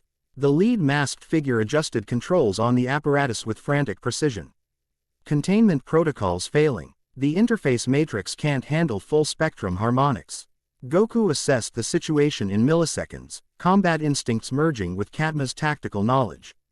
The destabilizing energy threatened not just everyone in the observatory but potentially the entire sector if left unchecked. Conventional approaches, shields, evacuation, direct confrontation, all carried unacceptable risks. "Get everyone out of the facility," he instructed Vespa, Ice cutting through the pandemonium with unshakable authority. "Full evacuation, all personnel." The space pirate nodded sharply, already activating her communication device to coordinate with her crew. Jaya stepped forward, scientific curiosity battling with survival instinct. "That apparatus contains miniaturized versions of all 7 spectrum batteries," she observed, eyes widening. "If they collapse simultaneously." "I know," Goku interrupted, green energy already coalescing around his body as he approached the destabilizing mechanism. "That's why I'm going to contain it myself." One of the masked lanterns turned toward him. Yellow-orange energy forming jagged constructs like crystallized fear. "Stay back. We can still control this." "No," Goku replied with absolute certainty. "You can't." Before the rogue lantern could attack, Goku moved, not with green lantern flight but with the instantaneous displacement of instant transmission. He appeared directly beside the apparatus, hands outstretched as both ki and ring energy flowed from his palms. Drawing on techniques developed during his training, he created not a simple containment field but a complex, multi-layered construct that adapted to each spectrum energy individually. Red rage, orange avarice, yellow fear, green willpower, blue hope, indigo compassion, violet love, each required different handling, different frequencies of counterbalancing force. "Impossible," whispered one of the masked lanterns, backing away from the display of mastery beyond anything they'd witnessed. Goku barely heard, his concentration absolute as he wove ki through the construct, creating bridges between the spectrum energies, not suppressing them but harmonizing their chaotic interactions. Sweat beaded on his forehead, muscles straining as though he were physically wrestling the forces into submission. "Evacuate now," Vespa shouted to the stunned observers, forcibly pulling Jaya toward the exit. "He can't hold that forever." As the room cleared, Goku expanded his awareness, sensing the observatory's structure around him. Thousands of lives still at risk, hundreds of irreplaceable research projects, millennia of accumulated knowledge, all hanging in the balance. "No more holding back," he murmured, closing his eyes as he tapped deeper into his potential. Power surged through him, not the golden explosion of Super Saiyan transformation, but something new. His ki and the ring's energy synchronized perfectly, each amplifying the other in an upward spiral of capability. The construct around the apparatus solidified, stabilizing from chaotic flickers to a steady emerald glow tinged with azure ki. Throughout the observatory, alarms blared as emergency protocols activated. Researchers and staff rushed toward evacuation points, many carrying whatever data or equipment they could salvage. Vespa's crew worked systematically, ensuring orderly movement and preventing panic through calm, authoritative direction. In the central control room, Jaya overrode security protocols, broadcasting facility-wide. "This is Dr. Jaya Cord of the Galactic Scientific Consortium. We have a Class 1 energy containment situation. Proceed to emergency transport vessels immediately. This is not a drill." Meanwhile, the masked lanterns had regrouped in an adjacent corridor, communicating urgently through encrypted channels. "The experiment failed," reported the leader, voice tight with suppressed rage. "And worse, We've been compromised by an unknown Green Lantern with unprecedented abilities.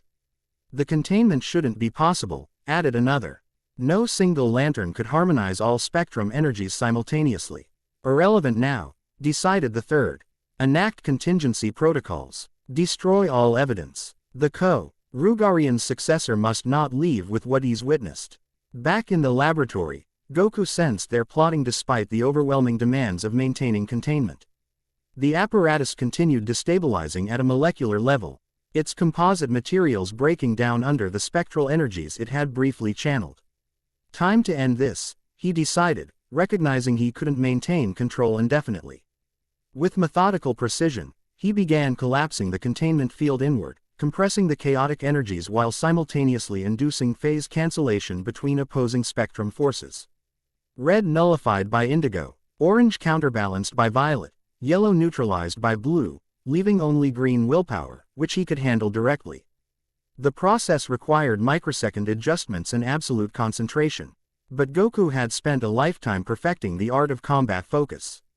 Inch by inch, the spectral maelstrom contracted until contained within a sphere barely larger than his fist. Still crackling with remnant energies but no longer threatening catastrophic release. A final pulse of pure willpower, not just from the ring but from Goku's indomitable spirit, collapsed the sphere entirely, leaving only a crystalline residue that fell harmlessly to the laboratory floor. The immediate threat neutralized, Goku straightened and turned toward the doorway. "I know you're still here," he called calmly. "And I know you're planning something desperate." Silence answered for several heartbeats before yellow-orange energy blazed through the entrance. All three masked lanterns attacked simultaneously, their corrupted rings projecting constructs designed specifically to counter traditional Green Lantern defenses. But Goku wasn't a traditional lantern. He met their assault, not with ring energy alone but with the perfect fusion of ki and willpower that made him uniquely dangerous. As fear-based cutting constructs slashed toward him, Goku executed a precise kata that IED him between the attacks with millimeter precision. Each movement flowed into the next, transforming deadly combat into something resembling a dance. "Stand down," he offered one final time, genuine compassion in his voice. "Whatever you believe you're fighting for, this isn't the way. We serve a higher purpose," snarled the lead figure, casting aside restraint as all three attackers poured their full power into a combined assault. "The Guardians, time is ending." The laboratory exploded in conflicting light as their corrupted energy crashed against Goku's defense. For a moment, the Chi seemed uncertain, raw power balancing on a knife's edge between opposing forces. Then Goku shifted his stance slightly, redirecting rather than blocking their attack. The yellow-orange energy flowed around him like water around stone, its momentum preserved but its direction altered. Before the masked lanterns could compensate, their own power crashed back into them, overwhelming their defenses and sending them sprawling. In the momentary opening, Goku moved, not with aggressive intent but with precise incapacitation. 3 strikes, each perfectly placed to disrupt neural pathways with Chi causing permanent damage, and the rogue lanterns collapsed unconscious. As they fell, their masks dislodged, revealing faces that triggered recognition through Katma's memories, lanterns from different sectors. All previously believed killed in action during the past year. They're not corrupted, Goku realized aloud. They're being controlled somehow. Before he could investigate further, UB sonic vibration rippled through the observatory. The facility's structural integrity was failing, damage beyond recovery by the spectral experiment. Full evacuation was now the only option. Gathering the unconscious lanterns, Goku used instant transmission to relocate to the main evacuation point where Vespa coordinated the final stages of retreat. Emergency vessels departed in orderly sequence, carrying researchers and staff to safety. Cutting it close, Vespa observed as he materialized with his unconscious cargo. Facility collapse in approximately 3 minutes. Just enough time, Goku replied, transferring the masked lanterns to waiting medical personnel. These 3 need secure containment. They're core members, but something's controlling them. Vespa nodded sharply. My ship has containment cells designed to hold lanterns. We'll take them. As the final evacuees boarded transport vessels, Jaya approached, her environmental suit compensating for the observatory's failing life support. I've secured copies of the relevant research data, she reported, holding up a crystalline storage device, including partial schematics of their spectrum apparatus.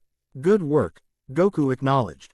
But where? His question dissolved as awareness flooded through him, a distinctive energy signature approaching at incredible velocity. His ring confirmed what his senses already detected. Green Lantern approaching. Identified. Lyra Omoto, Sector 112. Asterisk. She found us faster than expected, Goku muttered, mentally calculating options. Everyone get to Vespa's ship. I'll handle this. You can't fight another lantern, Jaya protested. Not when we need allies within the core. Who said anything about fighting? Goku replied with a hint of a smile. I'm going to try something else first. As Vespa and Jaya retreated with the final evacuation group, Goku rose through the observatory's damaged superstructure, emerging into open space just as a green streak approached from the system's outer boundary. Lyra Omoto halted abruptly 20 meters away, ring blazing as she took in both Goku and the critically damaged facility behind him. Her uniform, a modified Versio N of standard core attire adapted to her species' physiological needs, emphasized both functionality and the warrior culture she originated from. Every line of her posture communicated disciplined combat readiness. Lantern of Sector 2814. She addressed him formally, voice carrying clearly through the ring's communication field. You were instructed to maintain position and await escort to Oa. Goku met her stern gaze steadily. The situation required immediate attention. The Pattern Observatory was under attack. Lyra's eyes narrowed slightly as she processed this information. Ring scan. Ing the surrounding area for confirmation. By whom? Rogue lanterns using corrupted rings, Goku explained, gesturing toward the facility. They were attempting to manipulate the emotional spectrum directly. The experiment destabilized, threatening everyone aboard. Skepticism radiated from Lyra, but her ring's analysis confirmed catastrophic energy readings consistent with his account. Before she could respond, the observatory's primary power core breached, sending a shockwave rippling through space. Both lanterns created protective shields instinctively, their constructs overlapping to absorb the concussive force.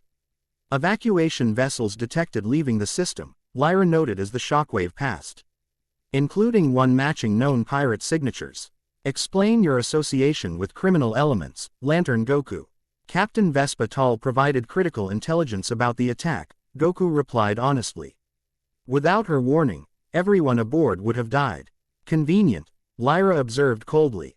And these, rogue lanterns, you claim attacked the facility. 3 of them, currently unconscious and contained aboard Vespa's ship. All wearing modified uniforms and using rings T. Hat channel fear energy alongside willpower. This information visibly unsettled Lyra, though her disciplined demeanor revealed little. Corrupted rings are impossible. The central power battery prevents such manipulation. Not impossible, Goku countered. Just unprecedented. Like a Saiyan being chosen by a power ring. At the mention of his species, Lyra's posture shifted subtly toward greater defensive readiness. You're Saiyan. The records indicated your species was nearly extinct. We are, Goku acknowledged simply. I was sent to Earth as an infant before Vegeta was destroyed. Lyra processed this, clearly recalibrating her assessment. After several tense moments, she spoke again, her tone marginally less confrontational. My orders remain unchanged. You will accompany me to Oa immediately for proper evaluation by the Guardians. Any evidence regarding your claims will be examined there. Goku considered his options. Direct confrontation with a fellow Lantern would undermine his credibility within the core. Yet the corrupted Guardians clearly wanted him isolated from his allies. I'll come to Oa, he agreed finally. But Captain Tal's ship comes with us. The Evid Ence is too important to risk separating. Lyra's expression hardened again. Out of the question. No unauthorized vessels approach Oa without extensive security protocols. Then we have a problem, Goku replied calmly. Because I'm not abandoning either the evidence or my allies. Tension crackled between them, 2 warriors assessing each other's capabilities and resolve. Lyra's ring glowed, brighter as she prepared for potential confrontation. You would defy a direct order from the Guardians? She asked, genuine disbelief coloring her voice. I would question any order that prevents justice, Goku responded simply. Isn't that what Green Lanterns are supposed to do? Protect the innocent and pursue justice, regardless of who stands in the way. The question struck deeper than expected, touching something fundamental in Lyra's own beliefs. Before she could formulate a response, Vespa's ship decloaked nearby, its weapons systems conspicuously powered down in a gesture of non-aggression. Perhaps a compromise, came Jaya's voice through their communication link. We'll transmit all evidence to the Guardian Council collectively, not to individuals. Captain Tall and I will remain at the system boundary while Lantern Goku accompanies you to Oa. Lyra considered this proposal, visibly weighing duty against practicality. Acceptable, she finally decided. But the transmission occurs from our current position. Before departure, the negotiation concluded. Goku accompanied Lyra to Vespa's ship, where Jaya had prepared the evidence for transmission, including sensor readings, witness accounts, and secure footage of the unconscious rogue lanterns. Most critically, they included Katma Tui's original financial traces linking Guardian accounts to criminal organizations. Throughout the process, Lyra maintained professional detachment, though Goku occasionally caught her studying him with carefully concealed curiosity. Her assessment wasn't hostile so much as calculating, a warrior evaluating a potential ally or opponent. When the transmission completed, verified as received by Oa's central database, Goku bid temporary farewell to his companions. I'll contact you as soon as possible, he promised Jaya, clasping her hand briefly. Be careful, whoever's behind this now knows we're investigating. The xenophysicist nodded solemnly. We'll keep moving, analyzing the data we recovered. Perhaps we can identify how they're corrupting the rings. Vespa approached next, her typical bravado subdued by recent events. Watch yourself on Oa, Lantern. Guardian Pole, Idix make pirate rivalries look straightforward by comparison. I'll remember that, Goku assured her with a slight smile. Keep our friends sedated until we understand what's controlling them. As he prepared to depart with Lyra, Jaya pulled him aside for one final observation. The Guardians will underestimate you, she whispered. Let them. Your greatest advantage is that they don't understand what you truly are. With those parting words resonating in his mind, Goku joined Lyra in open space, both lanterns creating travel auras around themselves as they prepared for the journey to Oa. Ready? Lyra asked, her professional tone masking whatever thoughts she harbored about this unorthodox situation. Goku nodded, drawing deeply on the ring's power as they accelerated away from the devastated observatory. Space blurred around them as they passed through a specially created wormhole, standard Green Lantern travel protocol for interstellar distances. During the journey, Lyra maintained silent vigilance, clearly uncomfortable with her unusual assignment. After several hours traversing the wormhole, Goku decided to break the tension. You don't trust me, he observed, not accusingly but matter-of-factly. Lyra's expression remained impassive. Trust is earned, not assumed. You've bypassed standard core protocols at every turn. Because standard protocols wouldn't work for this situation, Goku replied. When someone within the Guardians is compromised, following normal channels puts everyone at risk. This earned him a sharp glance. You make extraordinary claims against the oldest, wisest beings in the universe based on limited evidence. Not just my evidence, Goku countered. Katma Tui died investigating this corruption.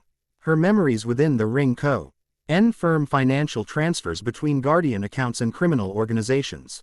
Memories can be manipulated, Lyra stated, though less certainly than before. Data can be falsified, and Guardians can be corrupted. Goku finished quietly. No being is immune to the lure of greater power. Not even those who've held it for billions of years. This philosophical challenge clearly unsettled Lyra, striking at the foundation of her core loyalty.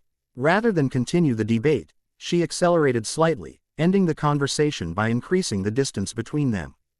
Goku allowed her this retreat, recognizing the internal conflict his words had sparked. According to Katma's memories, Lyra came from Jade, a warrior culture with rigid concepts of honor and duty. Questioning authority didn't come naturally to her, yet her dedication to justice ran equally deep. The tension between these values would either make her a formidable ally or a dangerous opponent. Which path she chose might depend on how events unfolded on Oa. After what felt like days but measured only hours within the wormhole, Lyra broke her silence. We approach Oa. Prepare for emergence. The wormhole dissolved around them. reality reasserting itself in a dazzling display of cosmic beauty. Before them hung a planet unlike any Goku had ever seen, a perfect sphere of blue-green energy surrounded by an intricate network of artificial rings and structures. At its center glowed a vibrant emerald light visible even from orbit, the central power battery that fueled every Green Lantern ring across the universe. "Oa," Lyra announced unnecessarily, pride evident despite her reserved demeanor. "Headquarters of the Green Lantern Corps and home of the Guardians of the Universe." Goku absorbed the spectacle with appropriate awe, yet remained alert for any sign of hostile intent. The ring provided information about defensive systems and security protocols as they descended toward the planet's surface, guided by automated beacons. They passed through multiple security checkpoints, each scanning Goku's ring signature and identity. At each verification point, Lyra provided additional authorization codes, her status as a senior lantern granting them expedited processing. As they approached the surface, Goku witnessed the full scale of Corps operations, thousands of lanterns from across the universe, training facilities that stretched for miles, memorial structures honoring fallen members, and at the center of it all, the imposing citadel where the Guardians administered their ancient mandate. "Your arrival has generated considerable interest," Lyra observed as they passed groups of lanterns who paused their activities to observe the newcomer. "Unorthodox ring transfers are exceedingly rare." "I'm getting that impression," Goku replied dryly, noting the mixture of curiosity and suspicion directed his way. They landed on a broad plaza outside the citadel, where a small delegation awaited. To Goku's surprise, only one guardian stood among the assembled lanterns, an ancient, blue-skinned being with an enlarged cranium and penetrating eyes that seemed to contain galaxies within their depths. "Lantern Goku of Sector 2814. The guardian addressed him formally. "I am Sade of the Guardian Council. Welcome to Oa." Goku bowed respectfully, recognizing the name from Katma's memories. Sade was considered among the more compassionate guardians, often advocating for greater Corps autonomy rather than centralized control. "Guardian Sade," he acknowledged. "Thank you for receiving me. Your arrival circumstances are most unusual." Sade continued, studying him with ancient eyes that missed nothing. "As is your species, the Saiyan race has not been represented in the Corps before. There aren't many of us left to represent." Goku replied simply. Sade nodded solemnly. "Indeed, your homeworld's destruction was a tragedy," the Guardians observed with regret, though our non-interference policies prevented intervention. Something in her tone suggested personal disagreement with those policies, though she maintained appropriate diplomatic restraint. Before further conversation could develop, another figure stepped forward from the delegation, a stern-looking lantern with features suggesting aquatic evolutionary origins. "Salak, record keeper of the Corps," he introduced himself with crisp formality. "Your processing requires immediate attention, Lantern Goku. The irregular transfer of Katma Tui's ring has created numerous procedural anomalies that must be addressed." "Of course," Goku agreed, recognizing the importance of maintaining cordial relations despite his suspicions. "I'm happy to provide any information needed." "Excellent," Salak replied, though his tone suggested the process would be anything but pleasant. "Follow me to Processing Chamber 3. Lantern Lyra, your escort duty is complete. Report to Sector Command for debriefing." Lyra hesitated fractionally, something unresolved in her expression as she looked between Goku and the waiting officials. "Guardian Sade, with respect, I request permission to observe the processing. As escort officer, my report would benefit from complete procedural documentation." The unusual request raised eyebrows among the delegation, but Sade considered it with measured deliberation. "Granted, Lantern Lyra, your attention to detail is commendable." Quote, though her expression remained professionally neutral, Goku sensed Lyra's satisfaction at this small victory. Whether motivated by suspicion or emerging alliance, she had chosen to remain involved rather than withdraw. As they proceeded into the citadel, Goku maintained casual awareness of his surroundings while projecting relaxed confidence. The vast complex contained thousands of rooms, corridors that seemed to bend dimensional space, and security systems beyond anything Earth had developed. Throughout the facility, lanterns from across the universe conducted core business with disciplined efficiency. Processing Chamber 3 proved to be a circular room dominated by a central platform surrounded by analytical equipment. Various core technic Ian's monitored systems that hummed with quiet power, while Salak directed operations with methodical precision. Stand at the center, he instructed Goku. The procedure is non-invasive but comprehensive. Your ring will be temporarily connected to the central database for authentication and memory extraction. Goku complied, stepping onto the platform while remaining mentally alert. Memory extraction, standard protocol, Salak explained with bureaucratic dispassion. When a ring transfers between bearers, especially under irregular circumstances, any residual consciousness fragments must be preserved and analyzed. Understanding dawned. They wanted Katma's memories, specifically her evidence regarding Guardian corruption. The process would potentially expose everything she had discovered before her death. They cannot access memories you've already integrated, came Katma's echo from within the ring. Our connection has merged critical information with your own consciousness, beyond their extraction protocols. This internal reassurance steadied Goku as the scanning process began. Green energy surrounded him, connecting his ring to the central systems through pulsing filaments of light. The sensation was not uncomfortable but profoundly intimate, as though the very essence of his being was being gently examined. Unusual readings, reported one technician, adjusting controls with growing confusion.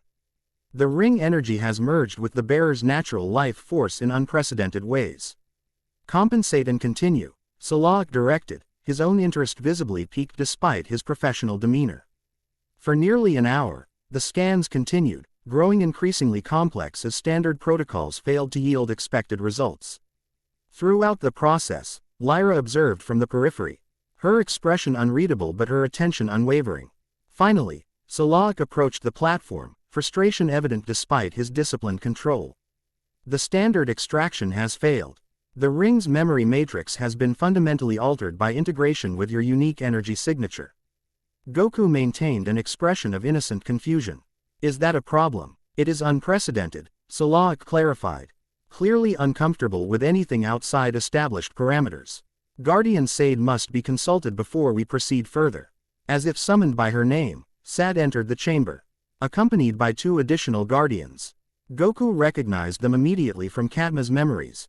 Ganthet, known for his compassionate philosophy, and Ranakar, representing the more traditional, controlling faction.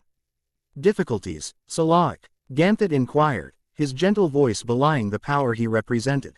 The subject's physiology has altered standard memory extraction protocols, Salak reported. The Saiyan life energy called Ki appears to have merged with the ring's power structure at a fundamental level. Ranakar moved closer, studying Goku with undisguised suspicion. Quote, "This is precisely why proper succession protocols exist. Irregular transfers risk contamination of core technology. Or perhaps represent evolution of that technology," Sade countered smoothly. E-rings have always selected bearers with potential to expand our understanding. The subtle disagreement between guardians confirmed Goku's suspicions about factionalism within the council. He remained silent, allowing their interaction to reveal underlying dynamics. Regardless, Ranakar continued dismissively, the ring must be properly recalibrated before assignment to this sector's designated lantern. The current arrangement is temporary at best. This declaration finally provoked Goku to speak. The ring chose me, he stated simply but firmly. And I've already begun investigating the circumstances of Katma Tui's death. An investigation that falls under core jurisdiction, Ranakar replied sharply. Not the purview of an untrained, provisional ring bearer. Perhaps we should hear Lantern Goku's findings before dismissing them, Ganthet suggested, his tone reasonable but carrying subtle authority. Particularly given the troubling transmission received regarding rogue lanterns at the Pattern Observatory. Ranakar's expression tightened fractionally, a micro-expression of alarm quickly suppressed. Unsubstantiated claims requiring proper verification through core channels. The verification exists, Goku stated, meeting Ranakar's gaze directly. 3 former lanterns, previously reported killed in action, found using modified rings that channel fear energy alongside willpower. Currently contained aboard Captain Vespa Tal's vessel. This revelation created immediate tension within the chamber. Core technicians exchanged concerned glances while Salak's expert Sajan shifted from bureaucratic detachment to genuine alarm. Impossible, Ranakar declared. The central power battery prevents corruption of ring energy. These must be imposters using counterfeit technology. Or, Sade interjected carefully, evidence of the very infiltration Katma Tui was investigating before her death. The implication hung in the air between them, a direct challenge to the Guardian Council's integrity. Goku noted with interest how each Guardian responded. Ganthet thoughtful but unsurprised, Sade carefully measured in her suggestion, Ranakar defensive and dismissive. Quote, "This discussion exceeds current protocols," Salak intervened, ever the proceduralist. Guardian Council chambers would be more appropriate for matters of this sensitivity. Agreed, Ganthet decided, ending further debate. Lantern Goku will present his evidence to the full council in one standard cycle. Until then, he will be assigned appropriate quarters and undergo basic orientation to core protocols. Though phrased as accommodation, Goku recognized the directive for what it was, controlled containment while the Guardians deliberated privately. Still, direct confrontation would accomplish nothing at this stage. "Thank you, Guardians," he acknowledged with appropriate respect. "I look forward to sharing everything I've discovered." As the Guardians departed, Salak assigned a Hunio, our lantern to guide Goku to temporary quarters in the vast complex. Before leaving the processing chamber, he caught Lyra's eye across the room. The warrior lantern gave him an almost imperceptible nod, not quite alliance, but acknowledgement of shared concerns. It would have to be enough for now. The quarters assigned to Goku reflected standard core accommodation, functional, comfortable but not luxurious. Designed to accommodate a wide range of physiological needs. After his guide departed, Goku conducted a thorough inspection, identifying both obvious and subtle surveillance measures integrated throughout the space. Standard monitoring for all provisional lanterns, Katma's echo informed him. Though likely enhanced in your case due to suspicion. Asterisk. Good to know, Goku murmured, settle. Ing cross-legged on the floor rather than using the provided furniture. Closing his eyes, he entered a meditative state that appeared passive while actually extending his senses throughout the surrounding complex. The citadel pulsed with energy signatures, thousands of lanterns, support personnel, and security systems creating a complex tapestry of power and purpose. At the center, the Guardians' chambers radiated ancient energies that dwarfed even the most powerful lanterns. His awareness expanded further, touching the central power battery itself, a wellspring of willpower unlike anything he had ever encountered. The connection through his ring deepened, revealing layers of complexity within the corpse power source that even most lanterns never perceived. And within those layers, Someth. Ing discordant, a subtle disruption in the otherwise harmonious energy patterns.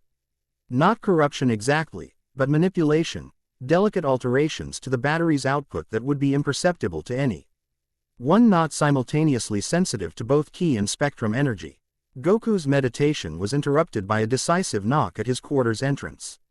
Rising smoothly, he opened the door to find Lyra standing rigidly in the corridor. Her posture communicating official business rather than casual visitation. Lantern Goku, she addressed him formally. Your orientation to core protocols has been assigned to me, effective immediately. Interesting development, Goku thought, noting the strategic advantage of keeping him under observation by a senior lantern. I appreciate the guidance, Lantern Lyra. She entered his quarters with measured steps, waiting until the door closed before speaking again, her voice lowered despite the surveillance she clearly knew existed. You've created quite the disruption, she observed. Tone neutral but eyes sharp. The Guardian Council has been in closed session since your processing. Because of the evidence from the Pattern Observatory? Goku asked, matching her careful tone. That, Lyra acknowledged, and the unprecedented nature of your ring connection. The core has encountered many species across billions of years, yet your energy manipula Chion abilities appear unique in our records. Goku absorbed this information, recognizing both the statement and the unspoken question beneath it. Saiyans developed key manipulation as an extension of our warrior culture, he explained. Though I've taken it further than most through decades of training with various masters. Impressive, Lyra conceded, genuine respect coloring her professional demeanor. Though it creates complications for your core integration. I'm getting that impression, Goku replied with a hint of humor. Though I'm more concerned with the corruption Katma was investigating than my core integration, at the moment. Lyra's expression tightened, conflict evident in the subtle tension around her eyes. After a moment's internal debate, she touched a device on her wrist, activating a field that disrupted the room's surveillance temporarily. We have approximately 90 seconds before security protocols detect and override this privacy measure, she informed him briskly. Listen carefully. The rogue lanterns you captured have disappeared during transport to Oa. Captain Tal's ship reported an authorized boarding party showing Guardian Council credentials. Who then removed the prisoners to an unknown location? Goku's expression darkened. When? 2 hours ago. The orders allegedly came from Guardian Ranakar Diekli. Destroying evidence, Goku concluded grimly. Have you told anyone else? Lyra's jaw tightened. Who would I tell? If Guardians are involved, the normal chain of command is compromised. Sade, Goku suggested. Ganthet. They seemed concerned about Katma's allegations. Perhaps, Lyra conceded reluctantly. Though approaching Guardians directly violates numerous protocols. Sometimes protocols need to be broken, Goku observed quietly. When the system they're designed to protect is itself corrupted. This philosophical challenge clearly resonated with Lyra's internal conflict. Before she could respond, her privacy field flickered and died. Security protocols reasserting control over the room's systems. Without missing a beat, she switched to formal instruction mode. As I was saying, core protocols regarding sector patrols require detailed documentation of all encountered phenomena. Your record-keeping systems will require calibration to your specific thought patterns. Goku followed her lead seamlessly, recognizing the need to maintain appearances. I've never been much for paperwork, but I'll do my best. See that you do, Lyra replied with convincing sternness. The core functions on accurate information flow. Their improvised performance continued for the next hour as Lyra covered basic operational procedures that any new lantern would need to know. Throughout the orientation, she periodically activated her privacy field for brief intervals, sharing additional information about core politics and the growing factionalism among both Guardians and senior lanterns. The core, PS, is divided on fundamental questions of authority and autonomy, she explained during one such secure moment. Some believe the Guardians should grant lanterns greater discretion in their sectors, while others support more centralized control. And you? Goku asked, genuinely curious about her personal position. The question seemed to surprise her, as though her own opinion had rarely been solicited. I believe in the Corp's mission above all else. Justice must be served regardless of who stands in its way. An answer that revealed both conviction and careful political neutrality, the response of someone accustomed to navigating dangerous factional waters. As their session concluded, Lyra provided one final piece of information during a privacy window.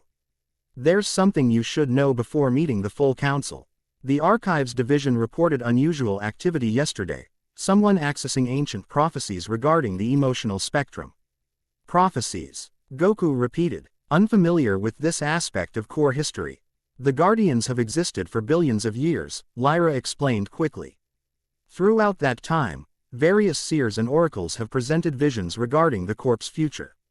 Most are dismissed as mystical nonsense, but they're preserved nonetheless. And someone's suddenly interested in these prophecies right when corrupted rings appear, Goku concluded. That can't be coincidence. One prophecy in particular, Lyra specified as her device warned of imminent privacy failure. Something called the Warrior of Dual Flames. I couldn't access the full text without authorization. Quote, the privacy field collapsed before Goku could inquire further, forcing them to resume their cover conversation about core protocols. Shortly thereafter, Lair departed with a formal reminder about his scheduled council appearance. Left alone, Goku returned to his meditation, this time focusing specifically on the ring itself. Katma, what do you know abo? Uda prophecy called the Warrior of Dual Flames. The echo stirred within the ring's memory matrix. Very little. Ancient core legends mention a warrior who would wield both internal and external power, combining personal energy with ring energy in ways previously thought impossible. That sounds relevant to my situation, Goku observed dryly. Indeed, though prophecies are notoriously subject to interpretation, the Guardians generally dismiss them as primitive attempts to understand complex cosmic principles. This dismissal itself seemed telling to Goku. Throughout his life, he had Encountered numerous prophecies and predictions, some accurate, others manipulated for various purposes. The timing of this particular research suggested someone had recognized parallels between the ancient text and current events. His contemplation was interrupted by the room's communication system activating. "Lantern Goku," came Salak's formal voice. "Your presence is required in the Guardian Council chambers immediately.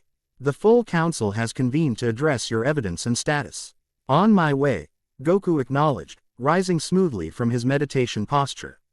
An escort of 4 Seni lanterns awaited outside his quarters, an honor guard that functioned equally as security detail. Their formal demeanor suggested the seriousness with which the Guardians were treating this unusual situation. As they traversed the Citadel's grand corridors, Goku noted increased activity throughout the complex. Lanterns hurried between assignments with greater urgency than during his arrival. EEL security protocols appeared to have been enhanced at key junctions. "Something's happened," he observed to his escorts. "The facility seems on heightened alert." The lead escort, a veteran lantern with crystalline features, hesitated before responding. "Reports of yellow energy signatures have been detected in multiple sectors simultaneously.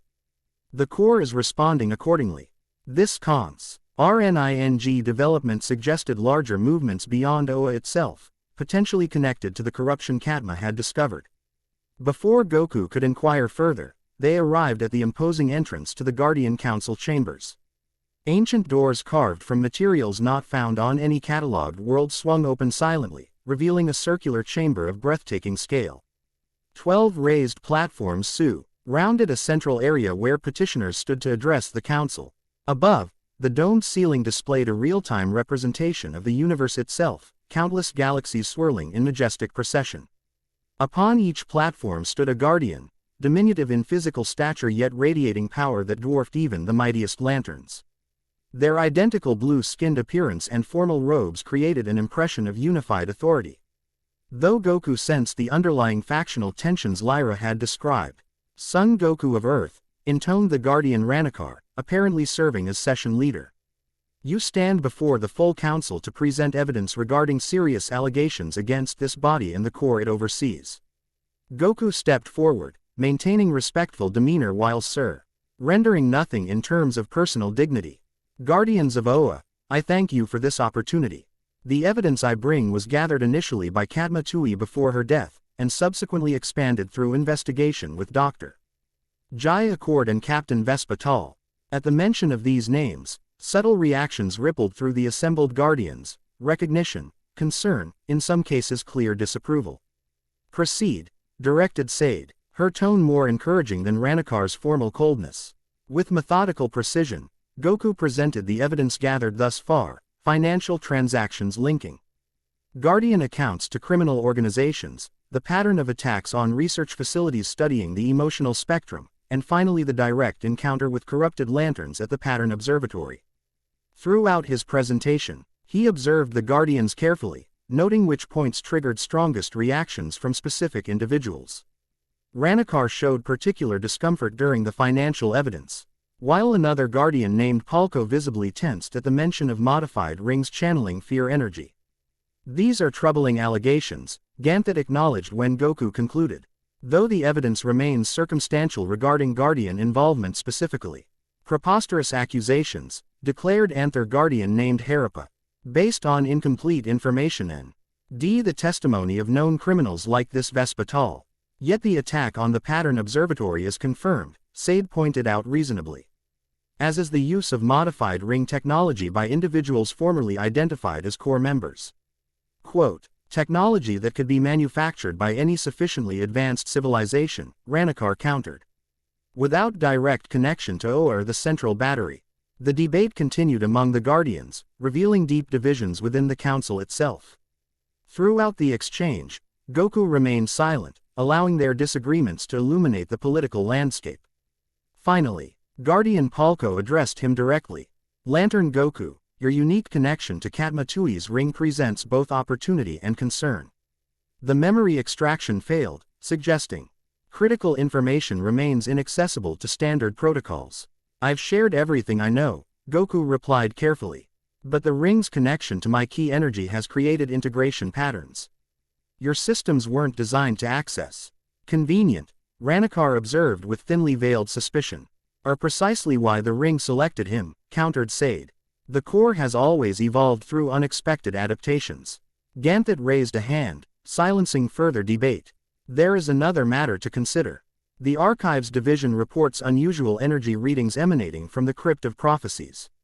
Specifically, the chamber containing the Infinity Codex. This announcement created immediate tension among the Guardians, several exchanging alarmed glances while others maintained careful neutrality. The timing seems significant, Ganthet continued, looking directly at Goku. The prophecy of the dual-flamed warrior has remained dormant for billions of years. Yet it activates now, coinciding with the appearance of a lantern who combines internal and external energies in unprecedented ways. Mystical nonsense, Ranakar dismissed, though his tone lacked conviction. Ancient metaphors misinterpreted by primitive cultures. Perhaps, Ganthet acknowledged. Yet prophecies preserved in the Infinity Codex have demonstrated remarkable accuracy throughout our history. Sensing critical information underlying this exchange, Goku decided to address it directly. This prophecy, what exactly does it predict? The Guardians exchanged glances, internal politics clearly influencing their willingness to share ancient secrets with a provisional lantern. Finally, Sade gestured toward the chamber's center, activating a projection system that materialized ancient text in three-dimensional form. The prophecy was recorded approximately 3 billion years ago, she explained. Delivered by an entity known as the Morning Star during the early formation of the core. The ancient symbols rotated slowly, automatically translating into language Goku could understand. When shadows grow within the light itself. When guardians forget their sacred trust. A warrior born of dual flames shall rise. Neither bound by ring alone nor internal fire alone, but mastering both in harmony never before witnessed. Asterisk. The warrior shall reveal the corruption at creation's heart. Shall stand between order and chaos. Shall remake what was broken. Asterisk. Beware, for the warrior brings both salvation and transformation. And nothing shall remain unchanged in their wake.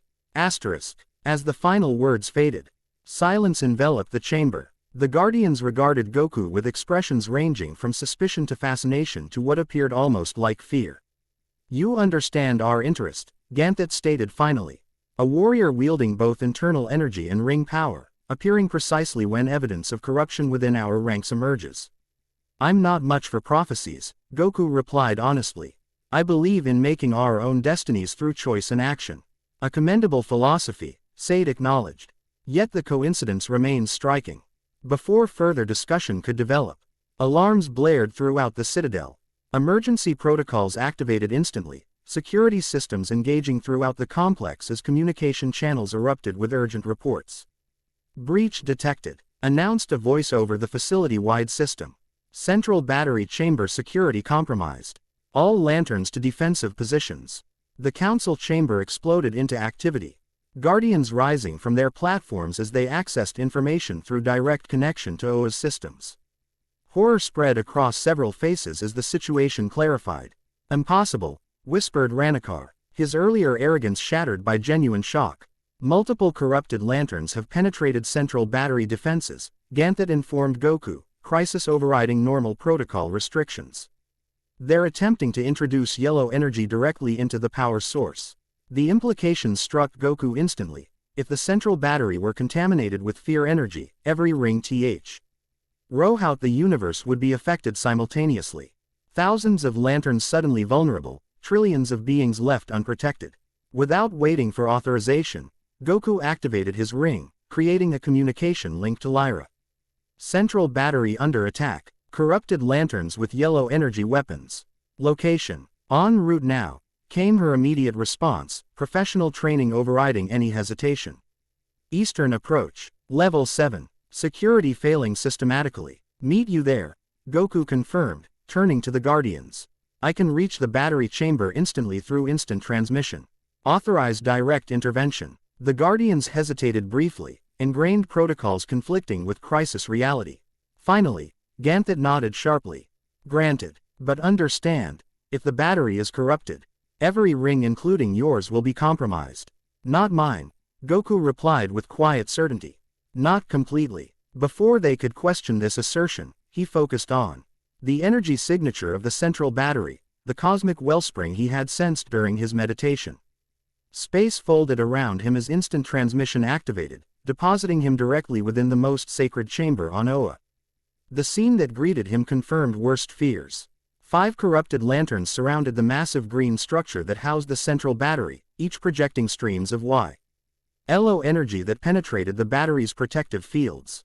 Where green and yellow energies met, disruptive patterns formed, spreading contamination through the pure willpower that powered the entire core. Without hesitation, Goku launched into action, not with ring constructs that might be vulnerable to the spreading corruption, but with pure physical speed and precision.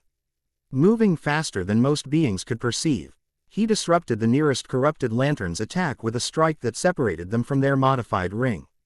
The other attackers responded immediately, yellow-orange cons trucks slashing toward him with lethal intent. Goku weaved between them with the fluid grace of a lifetime's martial arts mastery, each movement calculated to maximum efficiency. "Whoever sent you doesn't understand what they're risking," he called out, genuine concern in his voice. "Corrupting the central battery won't just affect the core, it could destabilize the entire emotional spectrum." "That's exactly the point," replied the lead attacker, voice distorted through their mask. "The spectrum must be rebalanced. Fear has been suppressed too long beneath willpower's tyranny." This philosophical justification suggested deeper motivation than simple corruption. These weren't mercenaries but true believers in whatever cause drove them. That made them more dangerous but potentially more reachable. Before Goku could attempt further dialogue, reinforcements arrived, Lyra leading a squad of elite lanterns who entered through multiple access points. The chamber erupted in chaotic combat, green and yellow energies clashing in spectacular displays as the fate of the core hung in balance. Through the battle, Goku noticed something critical: the closer a lantern fought to the increasingly contaminated battery, the more their constructs weakened and fluctuated. The corruption was spreading, affecting ring energy with growing potency. "Fall back," he shouted to Lyra and her team. "The battery contamination is affecting your rings." Lyra acknowledged the warning but pressed her attack regardless, her warrior spirit refusing retreat despite tactical disadvantage. Her construct's primarily blade-shaped manifestations reflecting her cultural background, began dissolving upon contact with yellow energy, yet she adapted with remarkable skill, changing techniques to compensate. Recognizing that conventional approaches would fail as contamination spread, Goku made a critical decision. Landing beside the central battery itself, he placed both hands directly against its surface, establishing physical connection with the source of all ring energy. "What are you doing?" demanded one of the Guardian representatives who had arrived to witness the crisis. "No unauthorized contact with the battery is permitted." Goku ignored the protest, closing his eyes as he synchronized his ki with the battery's fundamental frequency. Unlike ring energy projected through space, his internal power remained unaffected by the spreading yellow contamination.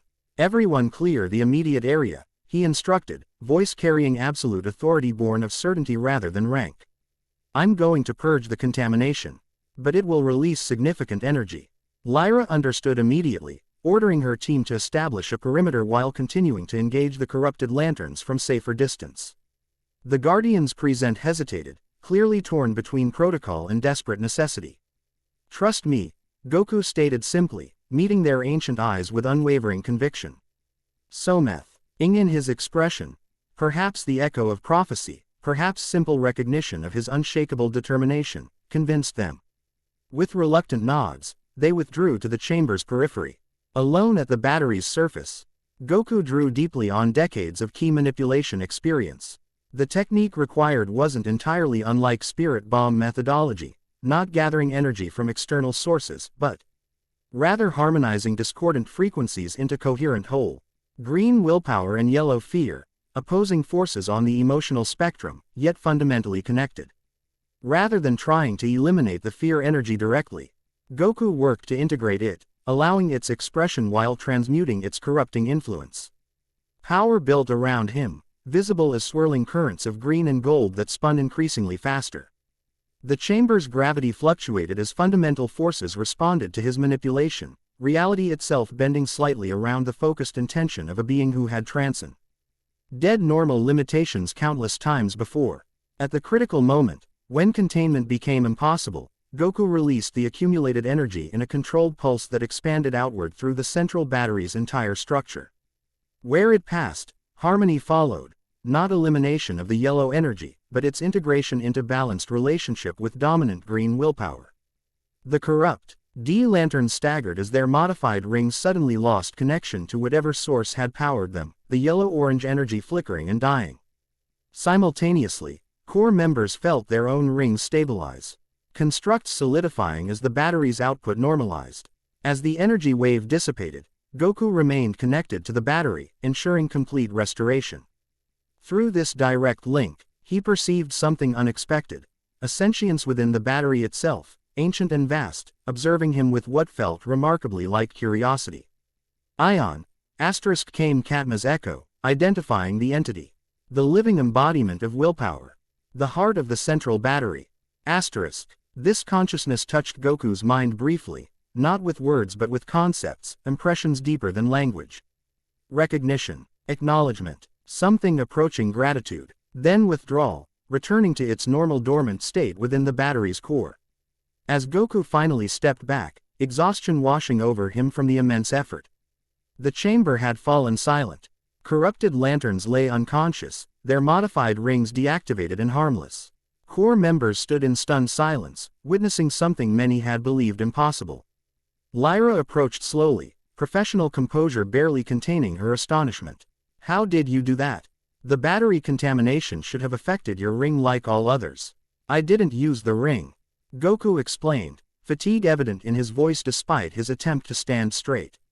I used Ki to harmonize the conflicting energies directly. Impossible, stated AG. Ardian named Denap who had witnessed the entire event. The emotional spectrum cannot be manipulated by mortal consciousness without technological intermediaries. Apparently, observed Ganthet, W. Ho had arrived with several other council members. Our understanding requires revision. Once again, as core security personnel secured the unconscious attackers for interrogation, the Guardians AP approached Goku with expressions ranging from suspicion to reluctant respect. Ranakar in particular seemed disturbed by what he had witnessed. The prophecy, he muttered, almost to himself. The warrior of dual flames. Regardless of ancient texts, Sade interjected practically, Lantern Goku has demonstrated both extraordinary capability and loyalty to the core in crisis. The evidence he praises, NTED regarding corruption warrants full investigation, particularly in light of this attack. Agreed, Ganthet supported immediately. A special investigative council will be formed, with representatives from both Guardian factions and senior Lanterns of unquestioned integrity. And Lantern Goku's status? Asked another Guardian pointedly. All eyes turned to the Saiyan warrior who had potenti ally saved the entire core from catastrophic compromise. Despite his exhaustion, Goku met their gaze steadily, neither demanding recognition nor shrinking from their scrutiny. Lantern Goku will retain Katma Tui's ring, Ganthet decided, overriding potential objections with rare assertiveness. His unique abilities clearly serve core interests, particularly given recent events. With appropriate supervision, Ranakar amended quickly, and formal training in core protocols. Of course, Ganthet agreed smoothly. Lantern Lyra has already begun this process. She will continue as his designated mentor until full integration is achieved. Lyra straightened at this official assignment, surprise briefly visible before professional composure reasserted itself. I accept this responsibility, Guardians. As the crisis response continued around them, Goku found himself standing beside Lyra in a rare moment of relative quiet. The warrior lantern regarded him with new eyes, assessment transformed into something approaching respect, perhaps even cautious alliance. You continue defying expectations, she observed quietly. The prophecy seems increasingly apt. I'm just doing what needs to be done, Goku replied simply. Prophecy or not, a hint of something, not quite a smile, but a softening of her typically rigid expression, crossed Lyra's features. Perhaps that's precisely why the ring chose you. After a brief hesitation, she added, your training begins tomorrow at first light. I expect punctuality. As she moved away to coordinate with security teams, Goku allowed himself a moment's satisfaction. Not victory, The corruption clearly ran deeper than today's attack, but progress. He had established credibility within the core, gained at least one potential ally, and demonstrated capabilities that would make both friends and enemies reassess their assumptions. Most importantly, he had confirmed his suspicions about Katma's investigation. The corruption reached into the Guardian Council itself, manipulating the core toward unknown but clearly dangerous ends. As he watched lanterns from across the universe working together to secure their sacred power source, Goku felt the weight of responsibility settling more firmly on his shoulders. This wasn't just about honoring Katma's final request anymore. The Green Lantern Corps represented protection for countless innocent beings across the universe. Whatever conspiracy threatened that mission, whatever prophecy might or might not predict, Son Goku had found a new purpose beyond Earth's boundaries, one wart high of his unique abilities and unwavering determination. The warrior of dual flames had arrived, and nothing would remain unchanged in his wake. Chapter 3 End. The End. I hope you enjoyed this episode. Remember to subscribe and like this video. See you in the next video.